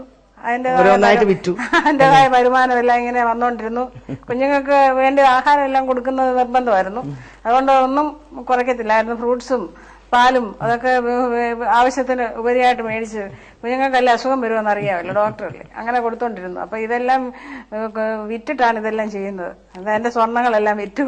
അപ്പൊ എന്നോട് പറയും, നീ പിന്നെ കക്ഷത്തിലെ കളഞ്ഞ ഉത്തരത്തിലെ നോക്കാൻ പറയുമായിരുന്നു. അപ്പൊ എനിക്കതിനകത്തൊക്കെ കുറച്ച് പ്രയാസം ഉണ്ടായിരുന്നു. അപ്പൊ അങ്ങനെ മുമ്പോട്ട് പോയപ്പോ ഞാനൊരു ദിവസം ഇങ്ങനെ പറഞ്ഞു, ഇതിങ്ങനെ പിള്ളേരൊക്കെ ഇല്ലേ, അപ്പൊ അവരൊക്കെ എങ്ങനെ ജീവിക്കുന്നെന്ന് ചോദിച്ചപ്പോ എന്നോട് പറഞ്ഞു, ജോർജ് മുള്ളർ 7000 പിള്ളേരെ വളർത്തി വിശ്വാസത്താൽ, പിന്നെ ആ 7 മക്കളെ ദൈവത്തിന് വളർത്താൻ ബുദ്ധിമുട്ടെന്ന് ചോദിച്ചു. ഒന്നും ഒരു വിഷമമില്ല, എല്ലാം നല്ല ധൈര്യമാണ്, എന്നാ കൊടുക്കാനും വിഷമമില്ല, അതിനകത്തൊന്നും ഒരു പ്രശ്നവും ഇല്ല, വിശ്വാസമാണ്. എന്റെ ജീവിതത്തിൽ എന്നെ വളരെ സ്പർശിച്ച ഒരു സംഭവം ഉണ്ടായി എന്ന് പറഞ്ഞാൽ, ബേച്ചാൻ പ്രാക്ടീസ് വിട്ടപ്പം ആ ഹോസ്പിറ്റൽ അപ്പാരറ്റസ് മുഴുവനും ട്രക്കുകളിൽ കയറ്റി താൻ വിട്ടു. അപ്പൊ അന്ന് പറഞ്ഞ ഒരു കാര്യം ഞാൻ ഓർക്കുന്നുണ്ട്, ഇനി പിള്ളേര് പട്ടിണി കിടന്ന് കരയുമ്പം ഞാൻ പ്രാക്ടീസ് തിരിച്ചെടുക്കുമോ, അതിനിട വരരുത് എന്ന് പറഞ്ഞ് ഏതായാലും അന്ന് ചിന്തിച്ചാൽ പോലും എടുക്കാൻ ഇട വരരുതെന്ന് പറഞ്ഞാണ് വിട്ടത്. അപ്പം ദൈവവചനത്തിൽ ഇങ്ങനെ പറയുന്നുണ്ട് ബൈബിളിൽ, എലീശായെ ദൈവം വിളിച്ചപ്പം താന് ഉഴുതുകൊണ്ടിരിക്കുകയായിരുന്നു. അപ്പൊ കാളയുണ്ട്, അതുപോലെ തന്നെ ഉഴുന്ന ആ സാമഗ്രികളെല്ലാം ഉണ്ട്. ദൈവം വിളിച്ചപ്പോ താൻ എന്ത് ചെയ്തു? അതെല്ലാം തീയിട്ട് കാളയെ യാഗമാക്കി. എന്നിട്ടാണ് താൻ മുമ്പോട്ട് വരുന്നത് എന്ന് പറഞ്ഞ പോലെ തനിക്കൊണ്ട് തന്നെ എല്ലാം താൻ യാഗമാക്കിയിട്ടാണ് കർത്താവിന്റെ വിലയ്ക്ക് വേണ്ടി അറിയാം. ആന്റി പറഞ്ഞത് എന്നോട് അമ്മ പറഞ്ഞ ഞാൻ ഓർക്കുന്നുണ്ട്. എന്നോട് പറഞ്ഞ് ആശ്വസിപ്പിച്ചത്. അപ്പൊ ഞാനിങ്ങനെ ഓരോന്ന് പോകുമ്പോഴും ഇങ്ങനെ ബേച്ചാണ്ടെന്ന് പറഞ്ഞാൽ ഒന്നുമില്ല, ബേച്ചാൻ്റെ ഒരു വിഷയവുമില്ല. അപ്പൊ ഞാൻ ദൈവത്തോട് പറഞ്ഞു, ദൈവമേ ഇതെല്ലാം പോവാണല്ലോ എന്നിങ്ങനെ ഓർത്ത് ഇത് സങ്കടപ്പെട്ടപ്പോ കർത്താവ് എന്നോട് ഇങ്ങനെ പറഞ്ഞ്, ദൈവശബ്ദം ഞാൻ കേട്ടു, സ്വന്തം പുത്രനെ ആദരിക്കാതെ നമുക്ക് എല്ലാവർക്കും വേണ്ടി ഏൽപ്പിച്ചു തന്നവൻ അവനോട് സകലം നൽകാതിരിക്കുമെന്ന്. അപ്പൊ ഞാൻ അതിനകത്ത് ഉറച്ചത് എന്ന് വെച്ചാൽ സ്വന്തം പുത്രനെ നമുക്ക് വേണ്ടി യേശു തന്നെങ്കിൽ പിന്നെ എന്റെ ഇതൊക്കെയാണ് എനിക്ക് വരുന്നത്. അങ്ങനെ ഞാൻ സമാധാനം കിട്ടും എനിക്ക്. അങ്ങനെ പിന്നെ വേച്ചാനെ കർത്താവ് ശക്തമായ ആത്മാവിൽ നിറച്ചു. വേച്ചാൻ പിന്നെ ആത്മാവിലായി. ഒരു പ്രാവശ്യം ഞങ്ങളുടെ മൂത്ത മോൻ മാർഷലിന് ഒരു അസുഖം ഉണ്ടായപ്പോഴത്തേക്കും ടൈഫോയിഡ് പോലെ ഉണ്ടായി. അപ്പം ആ ടൈഫോയിഡ് വന്ന വേച്ചാൻ പ്രാർത്ഥിച്ചു, ശരിക്കും പ്രാർത്ഥിച്ചു. കർത്താവിന് രോഗസൗഖ്യം പ്രാപിക്കാനായിട്ട് കാത്തിരുന്ന് പ്രാർത്ഥിച്ച സമയത്താണ് ബേച്ചാൻ അഭിഷേകം പ്രാപിക്കുന്നത്. പിന്നെ തന്റെ ജീവിതത്തില് ആത്മാവിൽ തന്നെയായിരുന്നു. ആത്മാവിൽ തന്നെയായിരുന്നു ജീവിതം മുഴുവനും. കുളിക്കുമ്പോഴും കഴിക്കുമ്പോഴും എല്ലാം ഇങ്ങനെ സന്തോഷത്തോടെ കുളിക്കുന്ന സമയത്തും ആത്മാവിൽ പ്രാർത്ഥിച്ചോണ്ട, ആത്മാവിൽ പാടിക്കൊണ്ടും ആത്മാവിൽ നൃത്തം ചെയ്തുകൊണ്ടും. അതെ അങ്ങനെയായിരുന്നു മുമ്പോട്ട് പോയത്. പിന്നെ ദൈവം വേച്ചാനെ ആത്മാവിൽ നിറച്ച് ശക്തനാക്കി. പിന്നെ എല്ലാരെയും വചനം പഠിപ്പിച്ച് കുഞ്ഞുങ്ങൾക്കെല്ലാം ബൈബിൾ ക്ലാസ് പോലെ കൊടുത്ത് ഓരോ സമയത്തും അവരെ വളർത്തിയെടുത്തു. വീട്ടിൽ തന്നെ ആരാധന തുടങ്ങി. പിന്നെ അവിടെ ആരാധന തുടങ്ങി. 10-18 വർഷം അവിടെ ആരാധന നടത്തി. അവിടെ അനേക ദേവദാസന്മാർ വരികയും പോവുകയും ചെയ്തു. കുഞ്ഞുങ്ങളൊക്കെ വളർന്നു. അവരെല്ലാം ചെറുപ്പം മുതൽ ആത്മീയമായ ഒരു അന്തരീക്ഷത്തിൽ വളർന്നതുകൊണ്ട് 77 മുതൽ 6 വർഷമാണ് വേച്ചാൻ കർത്താവിന്റെ വേല ചെയ്തത് അല്ലേ? അപ്പൊ അതിനോടൊക്കെയല്ലേ ഓസ്ട്രേലിയക്കൊക്കെ പോയി? ഓസ്ട്രേലിയക്ക് പോയി 6 മാസത്തെ ട്രെയിനിങ്ങിന് പോയി വന്നിട്ട് റാന്നിയില് പാസ്റ്ററായിട്ടിരുന്നു. അത് കഴിഞ്ഞിട്ട് ചങ്ങനാശ്ശേരിയിലിരുന്നു. ആ സമയത്താണ് വേച്ചാൻ ഇങ്ങനെ അസുഖം ഉണ്ടാകുന്നത്. അതിനെ കുറിച്ചൊന്ന് പറഞ്ഞേ. അങ്ങനെ വേച്ചാൻ ഇങ്ങനെ ബൈബിൾ കോളേജിലൊക്കെ പഠിപ്പിച്ചുകൊണ്ട് ഇരിക്കുന്ന സമയത്ത് അവിടെ ചങ്ങനാശ്ശേരിയിലെ മിനിസ്റ്റർ ചെയ്തുകൊണ്ടിരിക്കുന്ന സമയത്ത് വേച്ചാൻ പെട്ടെന്നൊരു പനി പോലെ ഉണ്ടായി. ഒരു കോൾഡ് പോലെ വന്നത്. ആ കോൾഡ് വന്ന് അത് ന്യൂമോണിയ ആയിട്ട് മാറി. വേച്ചാൻ ദൈവിക രോഗശാന്തി പിടിച്ചു കടന്നു. ഓരോ സ്റ്റേജിലും എന്ത് മെഡിസിൻ കഴിക്കണമെന്ന് അറിയാമായിരുന്നെങ്കിലും ദൈവം വിടുവിച്ചാൽ മതി എന്ന് ചിന്തിച്ചു. അത് വരുന്നവരോടെല്ലാം അതായിരുന്നു പറയുന്നത്. വേച്ചാൻ ഡോക്ടറല്ലേ, ലക്ഷങ്ങളെ ചികിത്സിച്ച മനുഷ്യന് എല്ലാവർക്കും ഈ തന്നെ ഇങ്ങനത്തെ ഒരു വിശ്വാസം എന്ന് പറഞ്ഞ് എല്ലാവരും പുച്ഛിച്ചു.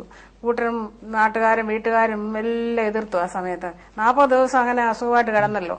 അത് കഴിഞ്ഞപ്പോഴത്തേക്കും വേച്ചാന്റെ വിശ്വാസത്തിൽ തന്നെ വേച്ചാൻ പിടിച്ചു നിന്നു. പക്ഷെ ആ രോഗക്കിടക്ക 40 ദിവസം ഞാൻ ഓർക്കുന്നുണ്ട്. പക്ഷെ ശരീരം ഓരോ ദിവസവും ക്ഷീണിച്ചെങ്കിൽ ഞാൻ ആത്മാവിൽ പാടിക്കൊണ്ടിരുന്ന അവസ്ഥകളാണ് അല്ലേ? അതുപോലെ കുട്ടികൾക്കെല്ലാം വേണ്ടി അവരെല്ലാം ദൈവകരങ്ങളിൽ ഏൽപ്പിച്ച് ദൈവവേലയ്ക്ക് വേണ്ടി സമർപ്പിക്കുന്ന അനുഭവം.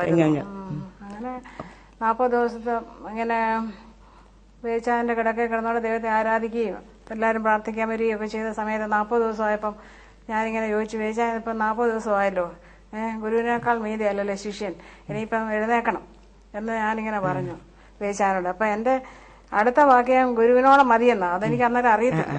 അപ്പൊ ഗുരുവിനോളം ആക്കാൻ വേണ്ടിയിട്ടായിരുന്നു ദൈവം തന്നെ കുറിച്ച് ആഗ്രഹിച്ചത്. പിറ്റേ ദിവസമാണല്ലോ മരിക്കുന്നത്.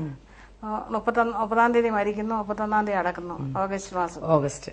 അന്നേരം അന്ന് രാവിലെ നമ്മളെല്ലാം അവിടെ പ്രാർത്ഥിച്ചുകൊണ്ടിരിക്കുകയായിരുന്നു. അന്ന് രാവിലെ രായമ്മയോട് പറഞ്ഞില്ലേ? എന്നോട് പറഞ്ഞു, വേച്ചാൻ 31-ാം തീയതി രാവിലെ ആണല്ലോ മരിക്കുന്നത്. 11 മണിക്കാണ്. 30-ാം തീയതി രാവിലെ 11 മണിക്ക്. അപ്പം അന്ന് രാവിലെ സ്കൂളിലൊക്കെ കുഞ്ഞുങ്ങളൊക്കെ പോയി. പിന്നെ മൂത്ത പിള്ളേർ മാത്രം. മാർവലിന് എത്ര വയസ്സുണ്ട്? മാർവലിന് 3.5 വയസ്സേ ഉള്ളൂ. മാർലോയ്ക്ക് 6 വയസ്സ്. മാർഷലിന് ഒരു 18 വയസ്സ്. അങ്ങനെ ബാക്കിയെല്ലാം മാർട്ടിന് 16. അതെ. മെർലിന് 14. ഇങ്ങനെ കുഞ്ഞുങ്ങളല്ലേ എല്ലാരും. അപ്പൊ അവര് പോയി. മാർഷലും മാർട്ടിനും മെർലിനും സ്കൂളിൽ പോയില്ലായിരുന്നു. ബാക്കിയുള്ളവരെല്ലാം സ്കൂളിൽ പോയി. അവരെല്ലാം പോയി കഴിഞ്ഞപ്പോഴത്തേക്കും ഞാൻ രാവിലെ പിള്ളേരെല്ലാം കുളിപ്പിച്ചു വിട്ട് മരിച്ചു പോകുന്ന എനിക്ക് ചിന്തയില്ലല്ലോ. തലേ രാത്രി മുഴുവൻ അന്യഭാഷ ആരാധിക്കുമായിരുന്നു. ഒരു ശകലം പോലും ഉറങ്ങിയിട്ടില്ല. പ്രാർത്ഥനയെല്ലാം കഴിഞ്ഞ് വന്നവരൊക്കെ കിടന്നു. വേച്ചാൻ അന്യഭാഷ തന്നെ പറഞ്ഞ് രാത്രി മുഴുവൻ കിടക്കുമായിരുന്നു. അത് കഴിഞ്ഞപ്പോഴത്തേക്കും രാവിലെ ഞാൻ പിള്ളേരെ ഒരുക്കി വിട്ടേച്ച് വേച്ചാൻ അടുക്ക് വന്ന് 2 പാട്ട് പാടി. അപ്പൊ ആ പാട്ട് അന്നേരം എല്ലാവരും പിരിഞ്ഞു പോയിരിക്കുക. രാവിലത്തെ സമയം ഒരു ക്ഷീണം പോലെ ഉണ്ടെന്ന് എനിക്ക് തോന്നിയായിരുന്നു. അപ്പൊ എനിക്ക് ഭയങ്കര ധൈര്യമായിരുന്നു അന്നേരം. ഞാനതൊരു ദേവസ്വം പാട്ടൊക്കെ പാടി, എൻ്റെ ഭാഷയിലൊക്കെ പാട്ടൊക്കെ പാടി. ഇപ്പം ഇതെല്ലാം എൻ്റെ കൂടെ പാടുന്നുണ്ട്. അപ്പം എനിക്ക് ഒരിക്കലും സംശയമില്ല വേവിച്ചാൽ മരിച്ചു പോകുന്നു. അങ്ങനെ കുറെ കഴിയുമ്പോഴത്തേക്കും ജോർച്ചാൻ അങ്ങോട്ട് വന്നായിരുന്നു. നമ്മുടെ ജോർച്ചാൻ പറഞ്ഞു വേവിച്ചതിന് ശേഷം ക്ഷീണമുണ്ടല്ലോ എന്നൊക്കെ പറഞ്ഞു. അപ്പോൾ ഞാൻ ആ പാടൊക്കെ പോയി നിൽക്കുക. അന്നേരം പിന്നെ ഞാൻ മാറിയിട്ടില്ല, അടുക്ക തന്നെ നിൽക്കുകയായിരുന്നു. ആ സമയത്താണ് വേവിച്ചാൻ മരിക്കുന്നത്. ആ സമയത്ത് മരിക്കുന്ന അപ്പം ആ ഫാനൊക്കെ ഓഫാക്കാൻ പറഞ്ഞു. മാഷിനോട് ഞങ്ങളെല്ലാവരും അവിടെ നിൽപ്പുണ്ട്. അവരോടെല്ലാം പറഞ്ഞു ഫാൻ ഓഫാക്ക് എന്നൊക്കെ പറഞ്ഞു. അപ്പം ഈ ശരീരത്തെ വേർപ്പ് തുള്ളിയൊക്കെ ഇങ്ങനെ നിൽക്കുന്നുണ്ടോ. ഞാൻ ചോദിച്ചു തുടക്കണോ വേണ്ടതെന്നറിയാതെ എല്ലാം സ്റ്റോപ്പ് ചെയ്യിച്ചു അങ്ങ്. അപ്പം ഞാൻ ചോദിച്ചു ഞാൻ എന്നാ ചെയ്യണമെന്ന്, ഞാനിനി എന്നാ ചെയ്യണമെന്ന് ചോദിച്ചു. അപ്പം എന്നോട് പറഞ്ഞു നീ എന്നെ മറന്ന് യേശുവിനെ സ്നേഹിക്കുന്നു. അങ്ങ് അത് പറയുകയും ഒരു വശത്തോട് നല്ല അയച്ച് ചോദിച്ചാൽ അങ്ങ് ജീവൻ പോവായിരുന്നു. നല്ല ധൈര്യമായിട്ടാ പറയുന്നത്. അവസാനം പറഞ്ഞ വാക്കായിരുന്നു നീ എന്നെ മറക്കണം, യേശുവിനെ സ്നേഹിക്കണം. അങ്ങനെ വേവിച്ചാൻ എത്ര വയസ്സുണ്ട്? വേവിച്ചാൽ 44 വയസ്സ്. അങ്ങനെ അതിൻ്റെ ഇടയിൽ ആന്റിയൊക്കെ വന്നു, ശുശ്രൂഷകളെല്ലാം ചെയ്തു. ആന്റിയോടെ വന്ന് ആപ്പിളൊക്കെ ജ്യൂസാക്കി കൊടുത്തു.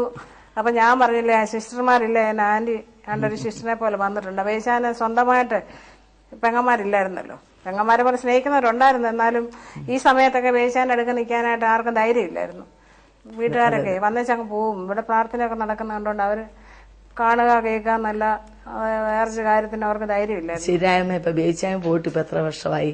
വേവിച്ചാൻ പോയിട്ട് ഇപ്പൊ 23 വർഷമായി. 23 വർഷം ഈ 7 കുഞ്ഞുങ്ങളും പ്രായമുള്ള മാതാവുമായിട്ടുള്ള രായമ്മയുടെ ജീവിതം എങ്ങനെയായിരുന്നു? വേവിച്ചാൻ മരിച്ചു കഴിഞ്ഞിട്ട് പിന്നെ കുഞ്ഞുങ്ങളൊക്കെ കുഞ്ഞുങ്ങളല്ലായിരുന്നു എന്ന് പറഞ്ഞാൽ എനിക്കറിയാം വേവിച്ചാൻ മരിക്കുമ്പോൾ സേവിങ്സ് നില്ലായിരുന്നു. എന്റെ കിടക്കുന്ന താമസിക്കുന്ന വീടല്ലാതെ മറ്റൊന്നുമില്ലായിരുന്നു. അപ്പൊ ആ അവസ്ഥയിൽ എങ്ങനെ മുമ്പോട്ട് പോയി എന്നുള്ളതാണ്. ആ അവസ്ഥയിൽ ഞാൻ കണ്ണുകളോട് ദൈവത്തിനെ പ്രാർത്ഥിക്കുകയും ഉപവസിക്കുകയും ഒക്കെ ചെയ്തുകൊണ്ടിരുന്നു. ഓരോരോ കാര്യത്തിന് ദൈവം വിടവ് തന്നു. ദൈവം അത്ഭുതകരമായിട്ട് നടത്തി. വിശ്വാസമുള്ള ജീവിതം എങ്ങനെയാണെന്ന് എന്നെ പഠിപ്പിച്ചു. വേവിച്ചാനോടൊന്നും പറയാൻ ആരും ഇല്ലല്ലോ. വേവിച്ചാനുണ്ടെങ്കിൽ പിന്നെ കുറെ കാര്യങ്ങൾ പറയാം. ദൈവം അത്ഭുതകരമായിട്ട് കുഞ്ഞുങ്ങളെല്ലാം വഴി നടത്തി കാര്യങ്ങളെല്ലാം നടത്തി. കുഞ്ഞുങ്ങളൊക്കെ എന്ത് ചെയ്യുന്നു? കുഞ്ഞുങ്ങളെല്ലാം ഓരോ സ്ഥാനത്ത് അവരായി. 3 പെൺപിള്ളേരുണ്ടല്ലോ. 3 പെൺപിള്ളേർ ഇപ്പൊ അമേരിക്കയിലുണ്ട്. അവരെല്ലാം പഠിച്ച് ഗ്രാജുവേറ്റ് ആയി. പിന്നെ മറ്റേ ആൺപിള്ളേരൊക്കെ കർത്താവിന്റെ വേലയിൽ പ്രവർത്തിക്കുന്നു. മാർഷല്, മാർട്ടിന്, മാർലോയ, മാർവൽ, ഇവർ 4 പേരാണല്ലോ കുഞ്ഞുങ്ങൾ. ഇളയ മോൻ മാർവല് ഇംഗ്ലണ്ടില് അവന് ഫിസിയോതെറാപ്പി കഴിഞ്ഞ് പ്രാക്ടീസ് ചെയ്യുന്നു. പ്രാക്ടീസിനോടൊപ്പം അവൻ കർത്താവിന് വേല ചെയ്യുന്നുണ്ട്. അങ്ങനെ പ്രേക്ഷകരോട് രാജമ്മയുടെ സാക്ഷ്യത്തിൽ നിന്ന് എനിക്ക് പറയാനുള്ളത്, നമ്മളെ കൈവിടാത്തൊരു കർത്താവ്. 44 വയസ്സ് മാത്രമുള്ളപ്പോൾ പ്രായമുള്ള മാതാവ്, ഭാര്യ, 7 കുഞ്ഞുങ്ങൾ, ഈ ലോകത്തിൽ യാതൊരു സമ്പാദ്യവും ഇല്ലാതെ വിട്ടിട്ട് താൻ സമാധാനത്തോടെ നീ ഇനി എന്നെ മറന്ന് യേശുവിനെ സ്നേഹിക്കണം എന്നുള്ള വാക്കുകൾ പറഞ്ഞിട്ട് കണ്ണടക്കിയായിരുന്നു. പലർക്കും ഒരു ചോദ്യചിഹ്നമായിരുന്നു താൻ എന്തുകൊണ്ട് മരുന്നെടുക്കാതെ മരിച്ചു. എന്നാൽ തന്റെ വിശ്വാസം അതായിരുന്നു, കർത്താവ് എനിക്ക് ജീവൻ തന്നാൽ മാത്രം മതി, ദൈവ ഇഷ്ടത്തിന് വേണ്ടി ഞാൻ എന്നെ ഏൽപ്പിക്കുന്നു. അങ്ങനെ തന്റെ ജീവിതത്തെ തന്നെ ഒരു പാനീയയാഗം പോലെ തന്റെ ജീവനെയും അർപ്പിച്ച് അത്രത്തോളം ഒരു അവസ്ഥയിലേക്ക് താൻ വളർന്നു എന്നാണ് ഞങ്ങൾക്കൊക്കെ കാണാൻ കഴിഞ്ഞിരുന്നത്. എന്നാൽ കഴിഞ്ഞ 23 വർഷവും ആ കുടുംബത്തെ നടത്തിയതിന് ഞാൻ സാക്ഷിയാണ്. ആ കുഞ്ഞുങ്ങളെല്ലാം തീരെ കൊച്ചു കുഞ്ഞുങ്ങളായിരുന്നു. എന്നാൽ ആരെല്ലാം കൈവിട്ടാലും കൈവിടാത്തൊരു ദൈവമുണ്ട്. നീതിമാന്റെ സന്തതി അപ്പ ഇരക്കയില്ലാന്ന് ദൈവവചനം പറയുന്നു. ഇപ്പൊ എന്നെ കേൾക്കുന്ന പ്രേക്ഷകർ അനേക സഹോദരിമാരെ ഭർത്താവ് നഷ്ടപ്പെട്ട കൊച്ചു കുഞ്ഞുങ്ങളുമായി എന്ത് ചെയ്യണമെന്നറിയാതെ ഒരു ഇരുണ്ട ഭാവിയെ മുന്നിൽ കണ്ടുകൊണ്ട് മുമ്പോട്ട് പോകുന്നവരായിരിക്കാം. എന്നാൽ യേശു എന്ന നല്ല സഖി, കഷ്ടങ്ങളേറ്റവും തുണയായ, ഏറ്റവും അടുത്ത തുണയായ കർത്താവ് നിങ്ങളോട് കൂടെ ഉണ്ടെങ്കിൽ ഈ രാജമേ 23 വർഷം ഭർത്താവില്ലാതെ പടിപ്പടിയായി കുഞ്ഞുങ്ങൾക്കെല്ലാം വിദ്യാഭ്യാസം കൊടുത്തു. അവരുടെ എല്ലാ ഭാവി സുരക്ഷിതമായി, അവരുടെ എല്ലാ വിവാഹങ്ങൾ നടന്നു. എല്ലാ നിലയിലും ആ ദേശത്ത് ഏറ്റവും ശ്രേഷ്ഠമായ അനുഗ്രഹിക്കപ്പെട്ട കുടുംബമായ ഒരു നിലകൊള്ളുന്നു. എന്തെന്നാൽ ദൈവത്തിൽ ഇങ്ങനെ വായിക്കുന്നുണ്ട്, നിന്റെ സൃഷ്ടാവാകുന്നു നിന്റെ ഭർത്താവ്. ഒരു ഭർത്താവ് പോകുമ്പോൾ സൃഷ്ടാവ് തന്നെ ആ സ്ഥാനം ഏറ്റെടുത്ത് വിധവമാർക്കും അനാഥർക്കും ദൈവമായവൻ അനുദിനവും ഭാരങ്ങൾ ചുമക്കുവാൻ, അനുദിനവും നിങ്ങളെ നടത്തുവാൻ, നിങ്ങളുടെ മുറിവുകളെ കെട്ടുവാൻ ഈ പ്രിയ രാജമ്മയ്ക്ക് മാത്രമല്ല നിങ്ങളുടെ ജീവിതങ്ങളിലും അവൻ നിങ്ങളുടെ സമീപയുണ്ട്. നിങ്ങൾ അവനോട് നിങ്ങളുടെ ആവശ്യങ്ങൾ തുറന്നു പറയൂ, അവനെ മുറുകെ പിടിക്കൂ. നിങ്ങളെ ഓരോ ദിവസവും നിങ്ങളെ അവൻ വഴി നടത്തും, അതിന് യാതൊരു സംശയമില്ല.